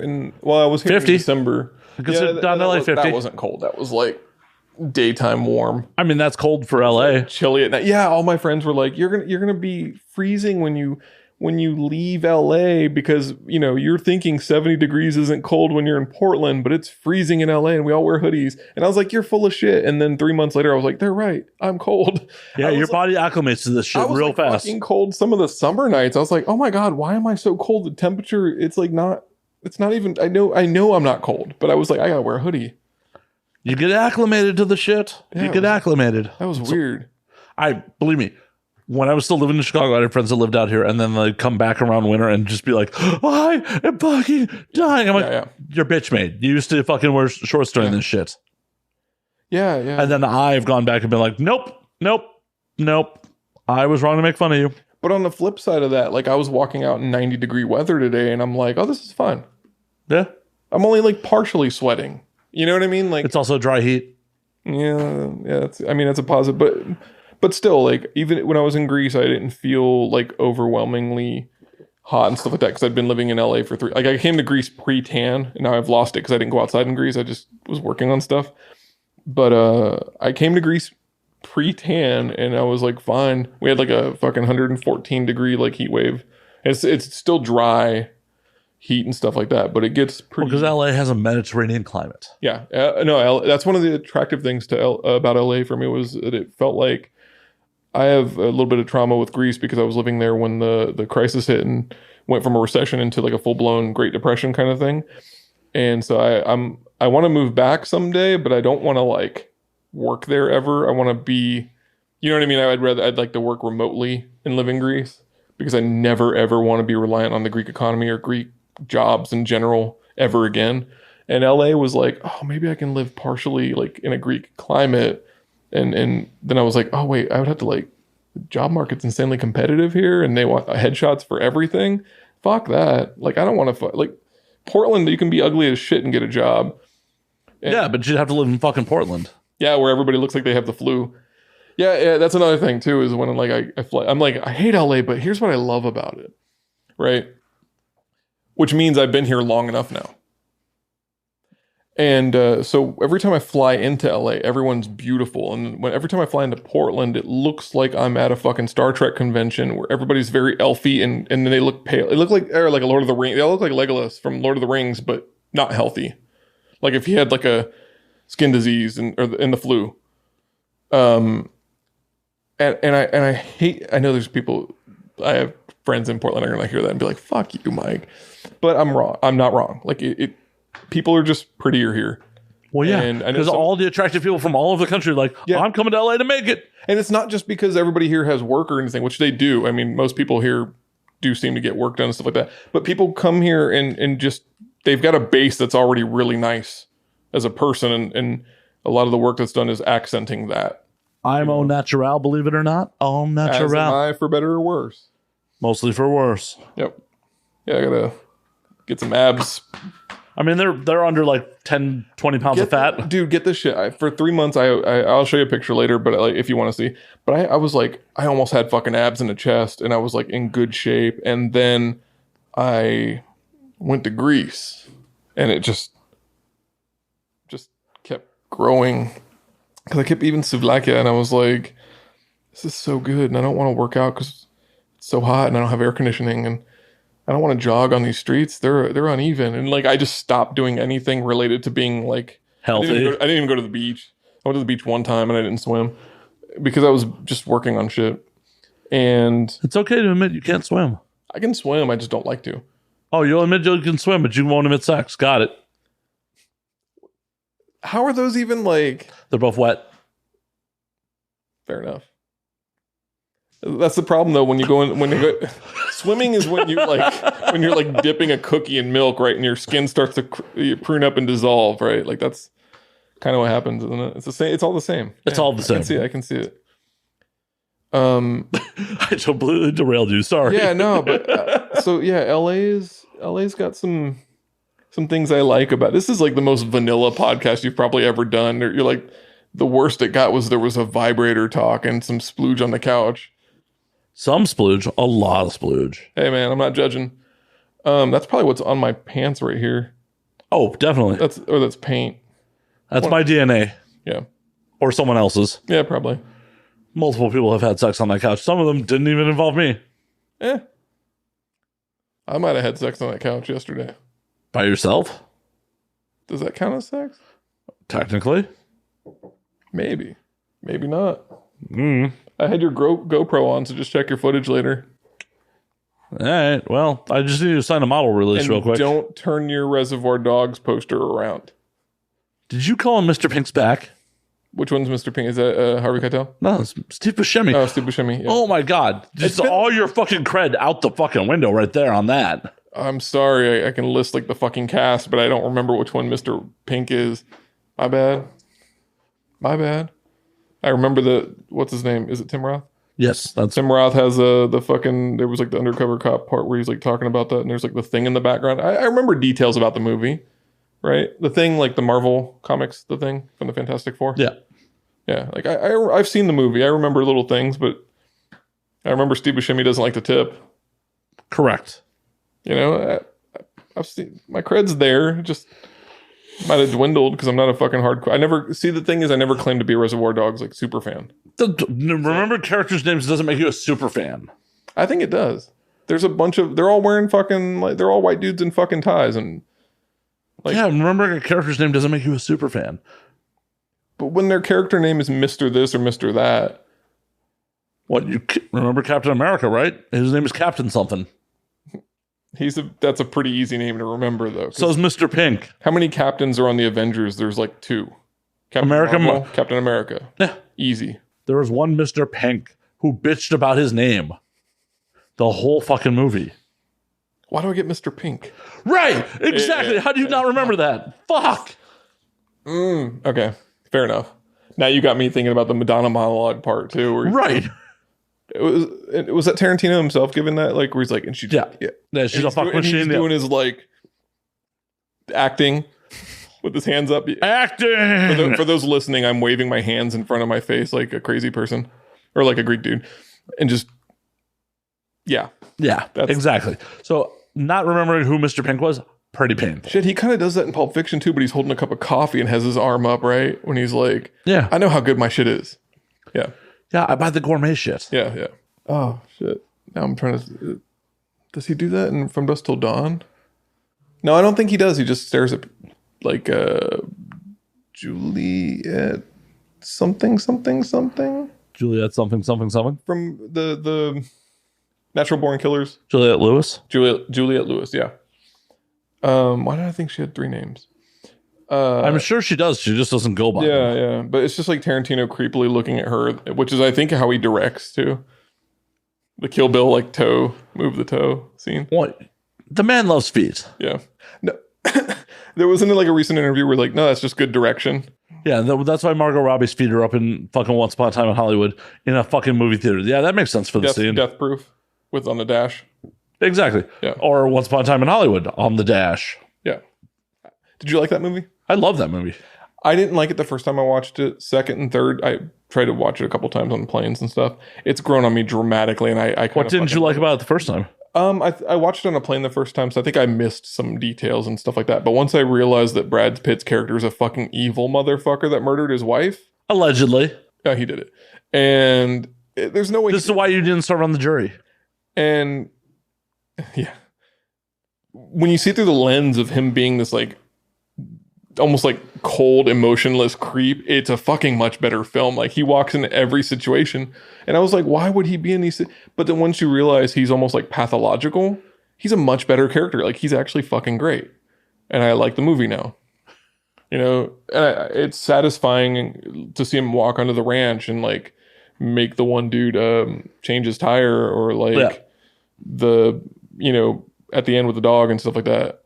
Just his whole character is like, yeah, I don't really care. Yeah, that's what I mean. Like, it wasn't even a crime of passion, right? Like, well, he was also on acid when he killed the Manson family. Spoilers if you haven't seen Once Upon a Time in Hollywood. Yeah, I think at this point they don't care. But that one grew on me. You're a big I mean, you got a Reservoir Dogs poster. You're obviously a fan of Once Upon a Time. Are you a big Tarantino fan then? Yeah. Okay.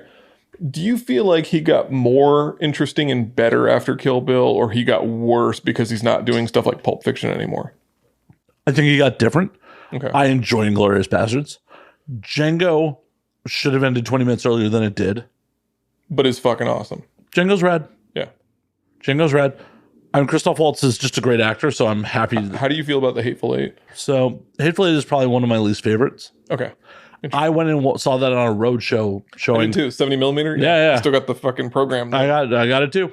Yeah, it's like brown and looks like it says a vinyl record. Yep. Yeah, I got that. I went and saw it at a road show. Was fucking drinking out of a flask at like a 10 a.m. showing at the fucking... A 10 a.m. showing. Oh, yeah. No, I went to the fucking ArcLight Cinedome here in Hollywood. Cool. Like 70 millimeter fucking hitting a flask at like 10 o'clock in the morning watching that shit. I went to because I knew Portland downtown's showing like would be crowded as fuck. I went to one that was way outside in Yuppieville, and it was almost an empty theater. So I got to enjoy 70 millimeter, The Hateful. And I probably am biased in how much I love it because it was almost like a private screening for me. Well, it was pretty big for like, you've never been in the Cinedome, have you? Yeah. It's a big fucking theater. Okay. So you got a lot of space to... There's a lot of space for a 10 a.m. show. Like, okay. A lot of fucking space. But it's one of those things where like, the Western genre for the most part is not as captivating for me. Okay. So like there's already that bias. And then the fact that like it's essentially a stage play. Yeah, I liked that though. I thought like I like reading like plays and stuff like that. Like I learned a lot of dialogue writing and stuff like that from reading like a lot of Sam Shepard and stuff like that. And so seeing a play that takes place in a closed room, and he was using elements from John Carpenter's The Thing, like the snowy layout, the mystery unfolding aspects of it. You don't know who it could be. It could be any of these people. We don't have a DNA. Like, it was structured like The Thing, but as a stage play Western rather than a horror film. And I really, I think I technically appreciate it. And I think Sam Jackson does his best acting he's ever done in that movie. Like, he fucking kills it. Oh no, Sam Jackson kills it. He's not Sam Jackson in that movie. He is that character. Sam Jackson's real good in that movie. Yeah. Fucking Snake Plissken. Why am I? Kurt Russell. Yeah. Real good. But also, like, at the same time where that came out, Bone Tomahawk came out. Yeah. That's right. Yeah. And Bone Tomahawk's honestly a better movie. I like Bone Tomahawk, but I've only seen it once, and I watched because that also is like the same thing, but adds the horror in. Yeah. Like if The Hateful Eight had been a horror movie, do you think you would have liked it? No, if I it actually had started with that structure and then turned into a fucking horror movie. See, I'm not a horror fan. Okay. I didn't really view Bone Tomahawk as a horror movie. No, but it's got elements of it. Like it's gory. Yeah, it's fucking gory. I think it's more of a like Western thriller more than like, because when I think horror, I think more of like unstoppable forces and supernatural things and shit. They didn't really have to go there, right? And shit jump scares. Yeah, Bone Tomahawk didn't have those. Yeah, that's fair. That's a fair point. It is a well done movie and stuff like that. I mean, Hateful Eight's not bad. Honestly, my least favorite Tarantino movie is Death Proof. I don't actually hate that movie. I quite like it because of the fact that the energy behind it. It's very, you can tell it was done in like a week. Not literally done in a week, but it was like him using his minimal abilities as a filmmaker, and so it was good. What is your least favorite Tarantino movie then? You're probably gonna hate me for this, but it's probably Kill Bill. Part 1 or Part 2? Both. I like elements of those movies. I like scenes. Some of those scenes in those movies are my favorite scenes. But I'd like to watch the complete version at some point, like the whatever they call that cut. That's just like the whole. There is no cut that is both versions. There's a. I don't think they ever released it. They didn't release it, but I'd like to watch the original intended version of it. See, as one movie. For me, like Part 2 is a much better movie than Part 1. Yeah, I liked Part 2 better, and I loved like the Michael Madsen stuff. I liked a lot of like the grave. Well, and the whole thing with Part 2 is like it has Tarantino's like trademark dialogue. Part 1 really didn't. Yeah, and I don't hate it. I guess it's just I didn't like. I like my favorite ones are like Inglourious Bastards, Jackie Brown. And a lot of people pan Jackie Brown, which I don't get. Fucking genius. It's so well done. It's a perfect movie. It's not as exciting as like a Pulp Fiction or something like that, but it's a perfect movie. It's perfect. Everything about it is logical. It fucking makes sense. It's like the characters are because it was written by Elmore Leonard. Yeah, but like De Niro's character, like that, people act like that was a waste of De Niro's talent, and he's fucking perfect for that role. He's so perfect. Michael Keaton's in it, right? Yep, like, as the DEA agent. Yeah, like it's all fucking good, and yeah. So I like Inglourious Bastards, Jackie Brown. I like Django. It's not my favorite, but I do like Django. But I like Hateful Eight a lot, and I like Once Upon a Time in Hollywood. I think that his latter half is a lot more interesting. And I think Jackie Brown's more in the style of his latter half of movies than it is with the like more cartoonish crime neo-noir kind of stuff that he was doing. Do you think Pulp Fiction's cartoonish? There's moments where it is, yeah. They're like where? Fucking open a glowing briefcase and shit. There's like it's a MacGuffin. I mean, it's not cartoonish. There's a fucking scene where Butch is like, oh, a chainsaw. Oh, a katana. Come on, man. Like, there's some cartoonish shit. It's fun. I love the movie. It's also a perfect movie, but for different reasons. You know, like, I think Jackie Brown's like a technically perfect movie. And Pulp Fiction's like, got that vibe. There's a vibe in Pulp Fiction that it just...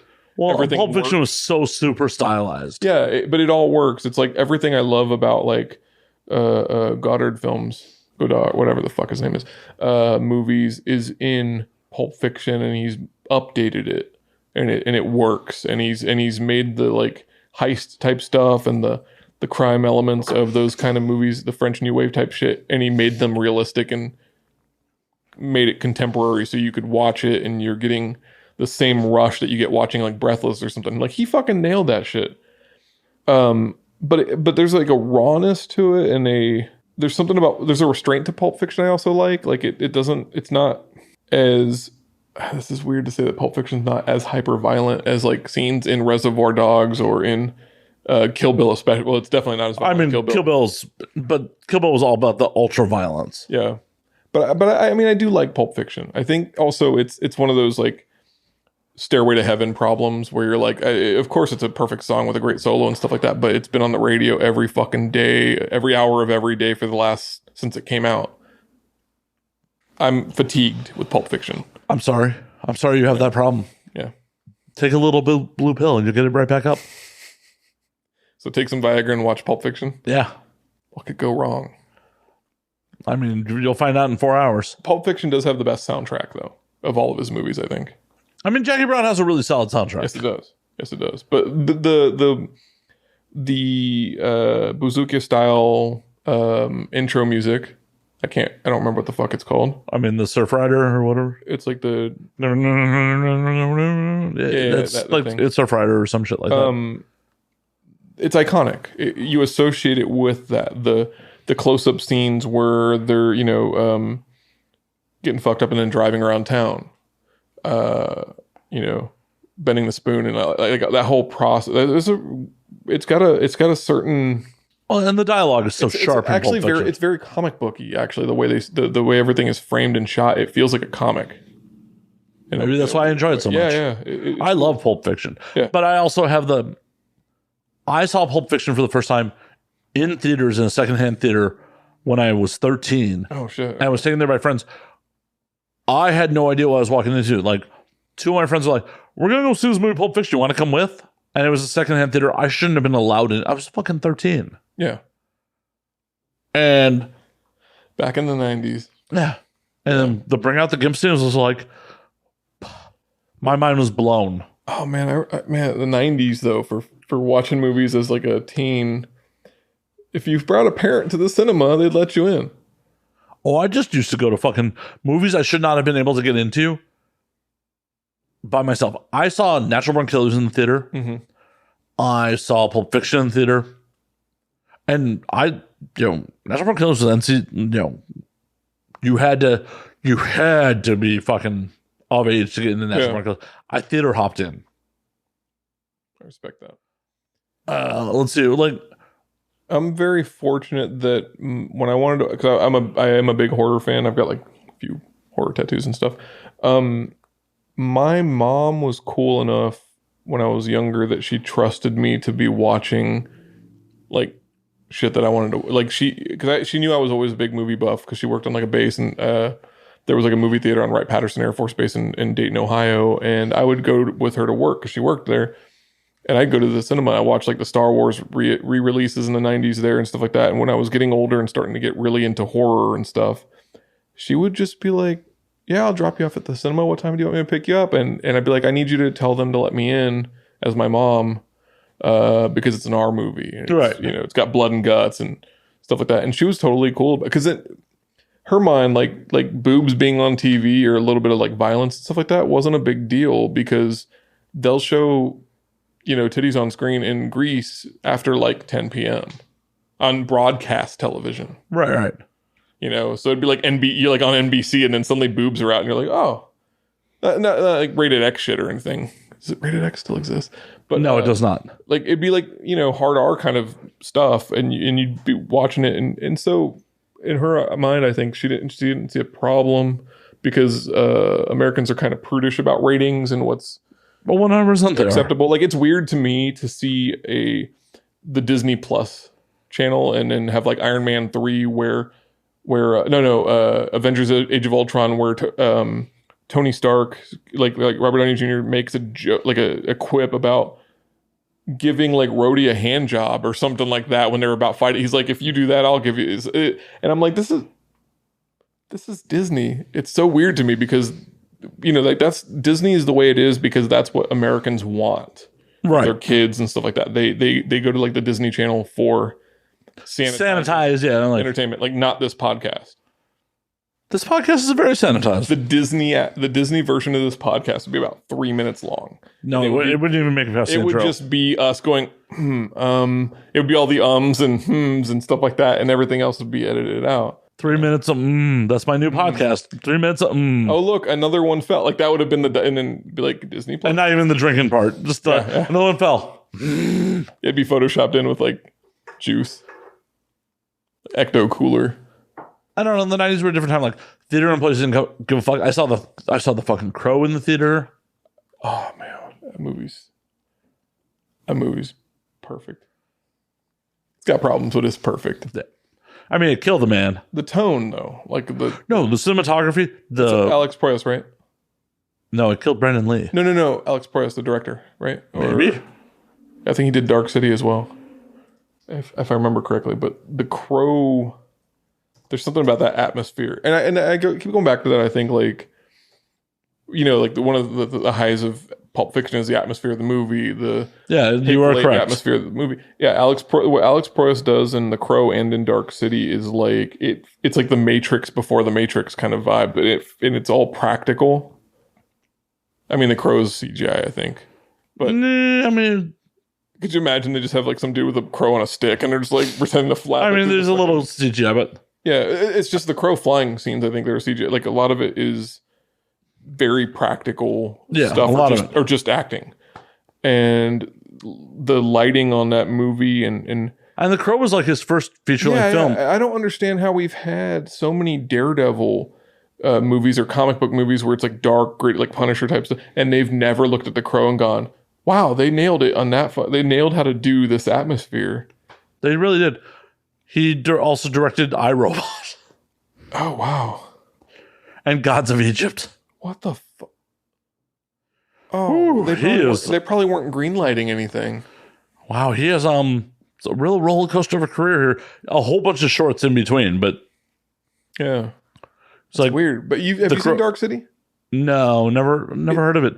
Jennifer Connelly in pinup garb? No. Would never be into that. It's a cool little movie, right? Like no, it's a rad fucking movie. Yeah, it's awesomely done sci-fi. Truman Show, but like way cooler. It's like Kiefer Sutherland has a great performance in it. The goth Truman Show is essentially what it is, and that's a spoiler for everybody. But it's not, because it's not there for an audience. It's just like, of course, but I just mean like the illusion aspect of it, and it's such a minor plot point. The atmosphere of that movie is so fucking good, and how did that guy go from that to iRobot and money? I don't know, man. Like, how do you go from The Crow to Dark City to iRobot? I don't fucking know. But money. If you're getting all that money and stuff like that, you could totally just make cool films. Unless someone who is giving you the money is like, there are a lot of strings attached. Would you like to pay your mortgage? Mm-hmm. I would like to pay my mortgage. Yeah, that's fair. Oh, Will Smith wants a bunch of fucking rewrites? I guess we're giving a bunch of fucking rewrites to Will Smith. Mm-hmm. Will Smith brings his own writers in on every project he's on, right? That does not shock me because every project he's on ends up being the Will Smith project. Right. Yeah. Did he do that with what the fuck is that movie that sucks? Suicide Squad? Yeah, there we go.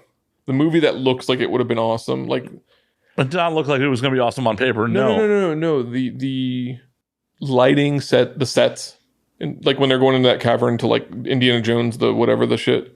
There's like skulls and shit. Like it looks cool. It looks really cool, but they cut it so quickly you don't even get to actually really immerse in the scenery. And the only thing that movie slows down on is Harley Quinn's ass and Will Smith saying one-liners. And it doesn't slow down any other time. It's just so rapidly paced. Alternatively, did you watch James Gunn's The Suicide Squad? Yeah, and it was okay.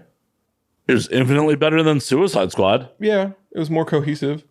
It did rest on moments, but it wasn't like a lot of people hype that shit as it was like the greatest comic book movie ever made, or fuck no. or like it was a trauma movie, and I'm like, I've seen a lot of trauma movies. It's not a trauma movie. No, there's not enough boobs for it to be a trauma movie. It was like a collection of James Gunn ideas that he'd always wanted to film, and either they never got made or they were in other projects that other people directed. So there was like music cues and moments from Dawn of the Dead. There was the head exploding from the Belko experiment. There was some Scooby-Doo beats in there. There was just like it was like he was like, you know what? I'm going to just fucking scribble this out on a fucking napkin. I'm going to use shit I've always wanted to direct that I had. Or I've already done in some cases. Yeah, because they were like, just do this movie however you want. And I don't blame him for that. But so for people who aren't familiar with James Gunn, Suicide Squad was probably like a fucking revelatory experience. But if you've seen all of his movies, you've seen almost every beat in that movie before. But the bar was so fucking low. Yeah. It's definitely one of the better DC movies. I mean, it's the best DC movie. And Starro is cool. It's a good, enjoyable movie. It's just... I mean, what's a better DC movie than that? Than Suicide Squad? Thus goes Suicide Squad, but yeah. That's a good question. There isn't one. Yeah, there's good DC performances, but there aren't good DC... like great, like a truly transcendent, great DC movie. Or even a good DC movie. The only thing that is remotely as good is fucking Shazam. And it's different, Actually, very different. Shazam was enjoyable, yeah. But totally different tonally. Yeah, I like Shazam. I like the Zack Snyder Justice League movie. You know, I wouldn't watch it again. Why would you watch it in the first place? Because I actually wanted to see, like, because he had the ingredients for a great, like the casting for the Justice League. I like all the cast members as the Justice League. I think Affleck's a fucking great Batman. I think he's never gotten to be a great Batman. But when he's like on it for like a few minutes here and there, he fucking kills that role. He looks like Batman when he's got the cowl off and he's sitting there in the fucking Batcave and he's like tapping away. I'm like, I've seen that panel in comic books a million times, and it's the first time I've actually gotten to see a Batman who can just remove his cowl like it's cloth and it just lay on the back of his fucking Batman outfit and play that. And so you're giving props to the costume designer, not Ben Affleck. Well, he's got the look. He looks like a comic book. He looks like a rich white dude. Yeah, exactly. He looks like a 90s rich ass Batman who's like investigating who the fuck Bane is or something. And I think it would have been cool he would have been the right Batman to do like a Nightfall story arc. Because then you could just sideline him and then have the shitty Robert Pattinson one. It's probably pretty good. But the shitty Robert Pattinson one come in and be like the Ezreal Batman. Right. You remember that? Do you remember that? Yeah. Of course. I break you. Like, that would have been fucking awesome if they would have done the Nightfall storyline and brought in Robert Pattinson as the second Batman. Because he looks like that costume anyway. Right. So why didn't they just do that? They just, instead of doing the Batman as like a prequel, they should have just had like the Bane shit brought in. Break Batman. Well, because they brought Bane in two other fucking... Yeah. He was in Batman and Robin, and he was in the fucking third Christopher Nolan movie. How many times can you use Bane? I was born in it. Yeah, I was born in it. I was born in the darkness. Gosh. It's so funny that's not even... Is that Tom Hardy's fault? Or is that just bad directing? I don't know. I mean... Because he rules in like everything. I mean, anyway, but that's also been like Christopher Nolan was a bad director here. Yeah, but it would have been nice to see, cause like when I'm saying that, when I'm pitching that to you, I'm saying like they could sideline the Ben Affleck Batman for several movies and have a Robert Pattinson Batman that's like slightly unhinged and have like good time, shady ass Robert Pattinson being Bat. Like that would have been fucking cool, and have him come in as like the Azrael Batman. That would have been fucking sick. But instead, we got like this weird continuity mess where they're like, let's just bring in Michael Keaton now to make it even better.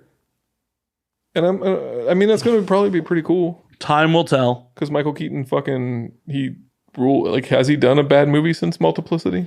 Maybe. Because Multiplicity is not good, but like everything he's done since has been fucking awesome. Seems like. Well, and when he does superhero properties, is actually pretty fun. Yeah, I enjoyed him as a Vulture. He seems to have a lot of fun with the material and not in like an over-the-top Paul Giamatti as the Rhino kind of way. What the fuck was that? What was that? That was a paycheck is what that was. But yeah, him as the Vulture was fucking phenomenal. And even as him as Birdman. The scene in the car in the Spider-Man Homecoming where he's like, I'll fucking kill you dead. Or whatever. Like, he didn't say fucking. That would have been cool. But yeah, he just said, I'll kill you dead. Or something like that. it has so much gravity to it in a way that you haven't seen since like the Doc Ock Raimi Spider-Man. He was the best villain since then. He was. You know, it would have been, and like I love that it was teenage Peter Parker, because if it had been like adult Peter Parker, you're like, oh, you don't have your tech on, dog. I have powers. Yeah. Just clock him in the melon. Yeah, no, I mean, yeah, I don't know. Peter Parker pulls his punch. Like, there's some weird shit. But teenage Peter Parker's like still nervous about shit. Like, yeah. I'm not gonna punch my girlfriend's dad unconscious, even though I know he's a villain. Yeah, and I like that they took away the fancy suit in the third act of that, and like that was Spider-Man: Homecoming is actually a genuinely interesting. They made some interesting choices because they gave him this cool suit and then they took it the fuck away, and then they were like, beat him now with a fucking sweatshirt on, and he gets like I am a fan of all the Tom Holland Spider-Man movies. You know, he's really good for the role, and you know, but the direction's been good, the plots have been good. Yeah. Like the whole like Mysterio and company are all disgruntled Stark employees is amazing. Yeah, I like that Stark is as much of a bad guy as he is a good guy. Like all the shit that he might have saved the world and got the legacy or whatever with the snap, but like Ultron, the dude, Whiplash, yeah. Well, he's Crimson Dynamo and Whiplash mixed, I think, right? Yeah, but like Crimson Whiplash, I don't know. Yeah, Whiplash character, Ultron. The Mandarin stuff in Iron Man 3 was his fault. It's all like everybody's cleaning up after like Stark's party. Well, I mean, Iron Man 1 starts that way. Yeah. Like, oh, hey, Obadiah Stane sold his tech to fucking terrorists. But I like because he was an irresponsible CEO. Yeah. But I like that they made that a feature. After a while, they're like, wait, they're like some writer saw that it just seemed like there was a pattern of Tony Stark creating his own. Like Thanos is the only one he didn't create, right? But like then they started incorporating that into Spider-Man movies and in various points, and I thought that was kind of interesting that now people are just cleaning up Tony Stark's mess, and it makes his character better. Are your listeners Marvel fans? We'll find out. Of course they are. They're Americans, right? I mean, I have an international audience. Thank you. Could you imagine if I was saying that like convincingly though? The red-blooded Americans, aren't they? They love the mouse. They love Marvel. Because if they don't like Iron Man, get out. Is that better? Yeah. Totally get it. Yeah, I have two ways of talking. I have like nerd, and then I have octave drop. How's that work for you? It doesn't work at all. Yeah, because I never use the octave drop voice because it sucks to do that, to talk like just to lower your voice and just talk like this all the fucking time. Why not? Yeah. I don't know why you growled. Ugh. I can't even do that right now. What a failure. My voice is shot from lack of water. Not lack of alcohol, though. This is like a roller coaster of a show.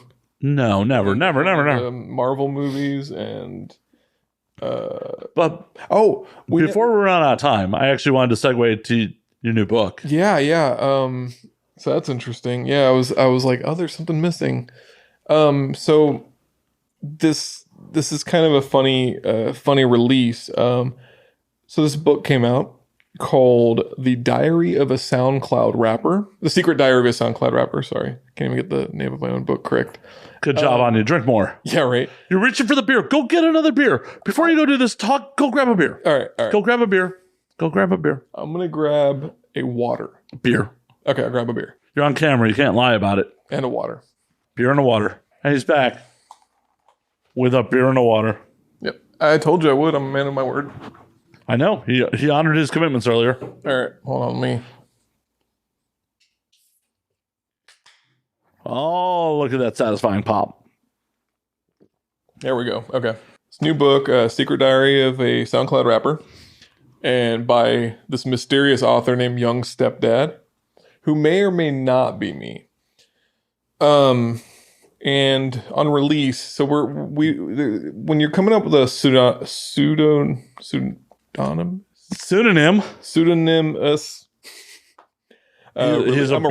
I'm a writer.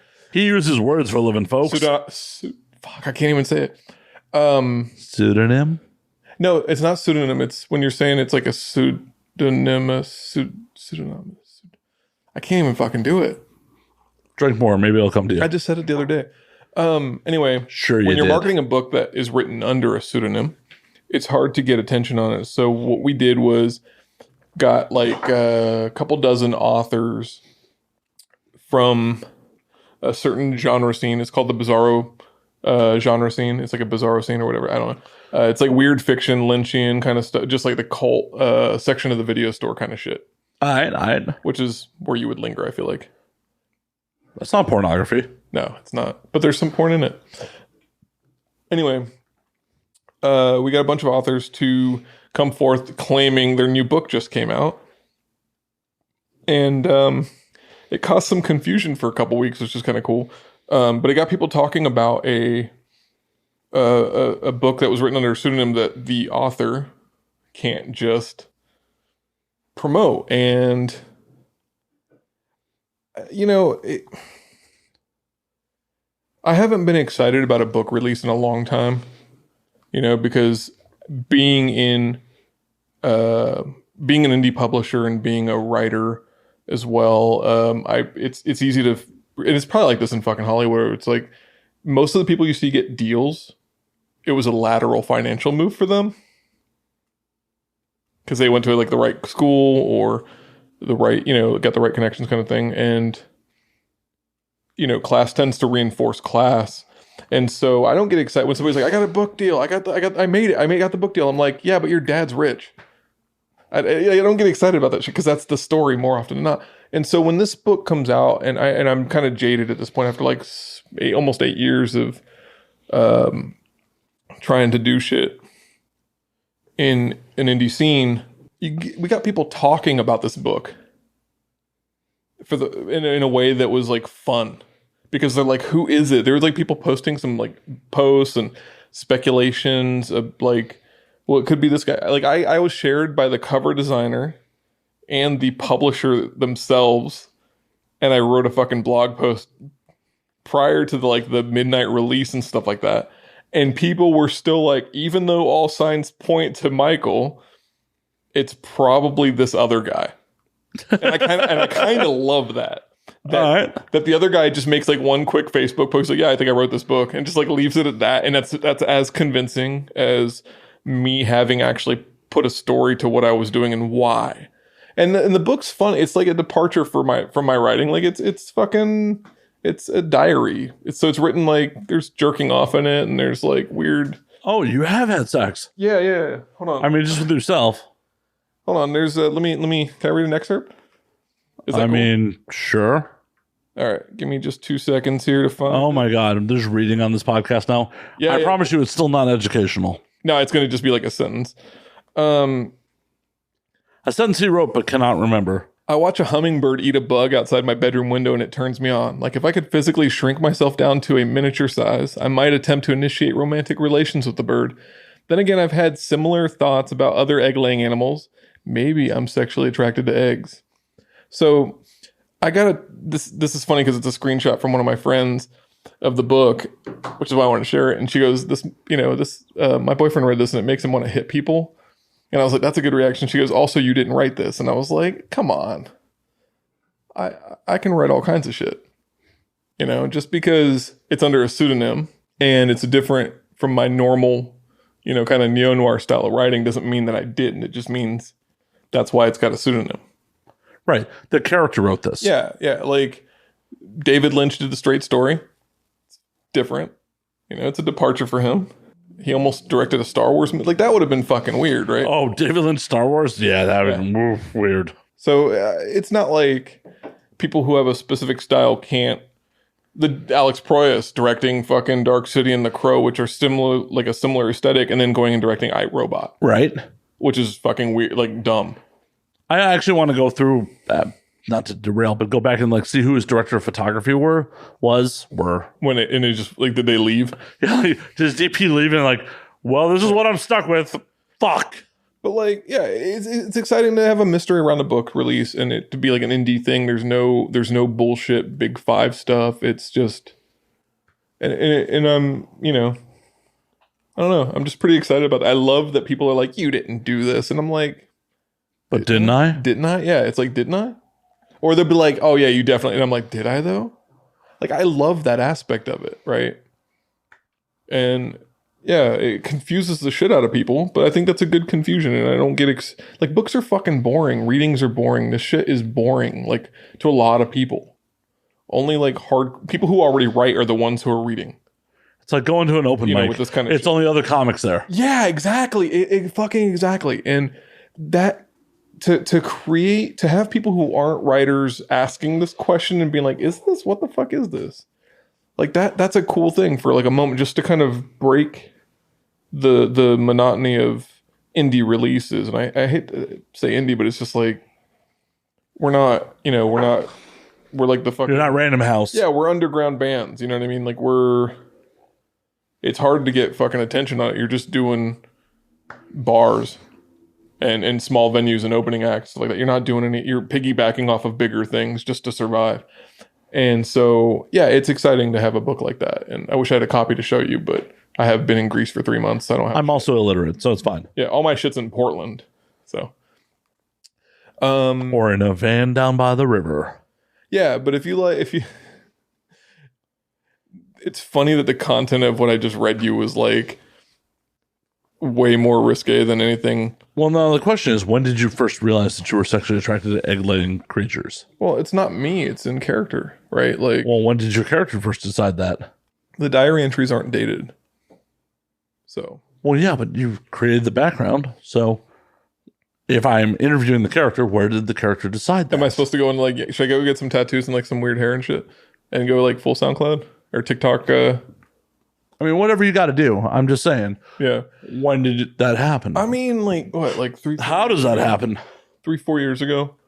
What you're talking about, like the process of writing it? Well, just coming up with that fucking sentence. Like that's not a sentence I would ever come up with. Man, one of my, I guess I can call him a writing mentor because, we've talked about the shit enough. Never a formal writing mentor, but this guy, his name's Carlton Mellick III, and he's written some the third. Wow, yeah, that is super white. Yeah, there's quite a lot of the thirds actually in indie lit, and I remember I was talking to him when I was writing my first novel, and I was struggling with some stuff, and he was saying like, stay awake until you're like when you start nodding off and you're like about to fucking fall asleep. That's when you push through and start coming up with some weird shit.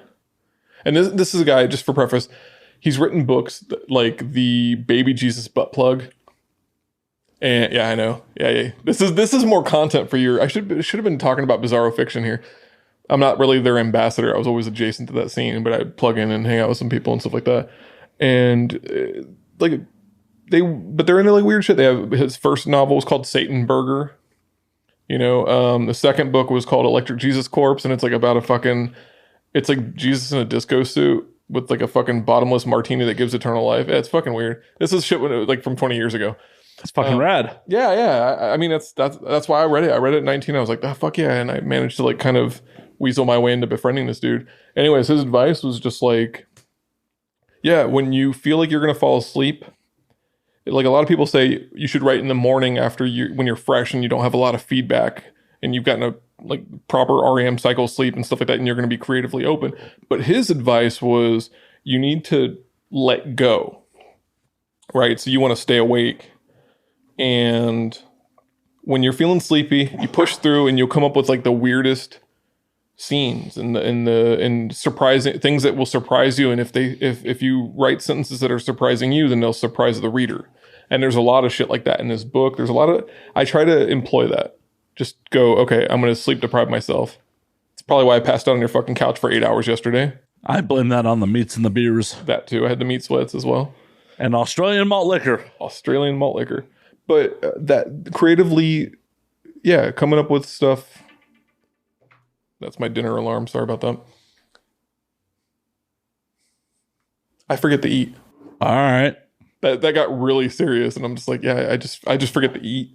Sometimes so I have to set an alarm to go eat dinner now. See, this is why you shouldn't move to Portland. Like, if you hang around with me, you will never forget to eat. Oh, Jesus. Yeah, I just eat like Korean barbecue every day. I don't eat Korean barbecue every day. Are you sure? Because you should. I ain't got Korean barbecue every day money. Yeah, but what if you did? Then I might have Korean barbecue every day. But yeah. Because then I wouldn't feel bad. I cook for myself. I don't know where to segue from that because that's Or actually going to segue to last call. last call. Yeah, last call on this motherfucker. Is that a beer? I mean, that is where you plug the things and we get the fuck out of here. Okay, so I'm plugging things. I need to get better at this. Okay, so I run a press called Kingshot Press. We have books that are kind of that's a weird way to.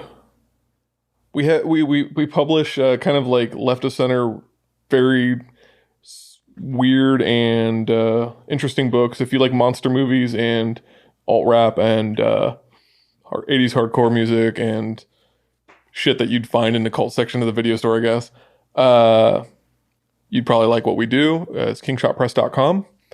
Been doing that for about 7 years. It's a lot of fun. Books are really good.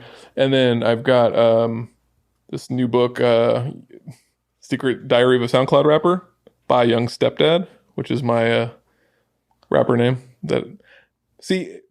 Okay, just I had to say something. People saying I wouldn't come up with that. Dude, you remember when dubstep was big? Nope. I changed like 2011. I changed my handle to HP Wubcraft, which I think is a fucking brilliant name. So me being Young Stepdad or Lil Stepdad or anything like that is not out of character. I just want to preface that. Anyway, so it's like the Iron Man monologue where he's like, I'm just not the hero type. Yeah. Anyway, Secret Diary of a SoundCloud Rapper, Young Stepdad. Get that shit. It's fucking weird and funny and a little bit depressed. And then I should have a new novel or two coming out this year and next, one of which I can't talk about, and the other one of which is called Rat Police, and it's going to be out through Broken River Books. Fuck yeah. Yeah. Michael, it's always a pleasure. Hopefully we'll do it again in less than 2 years. Mm-hmm. And as always, you can find me at Matt_Slayer on Twitter, Matt Slayer on Instagram, Matt Slayer on Facebook, twitch.tv/Matt Slayer. You can find the fucking Patreon at patreon.com/Matt Slayer, where you can see the video version of this podcast. That's right. And you can find the podcast at And Now We Drink on Twitter, and Now We Drink _ on Instagram. And until next week, drink up, motherfuckers. And you can add me based on whatever he links from this podcast. Ding.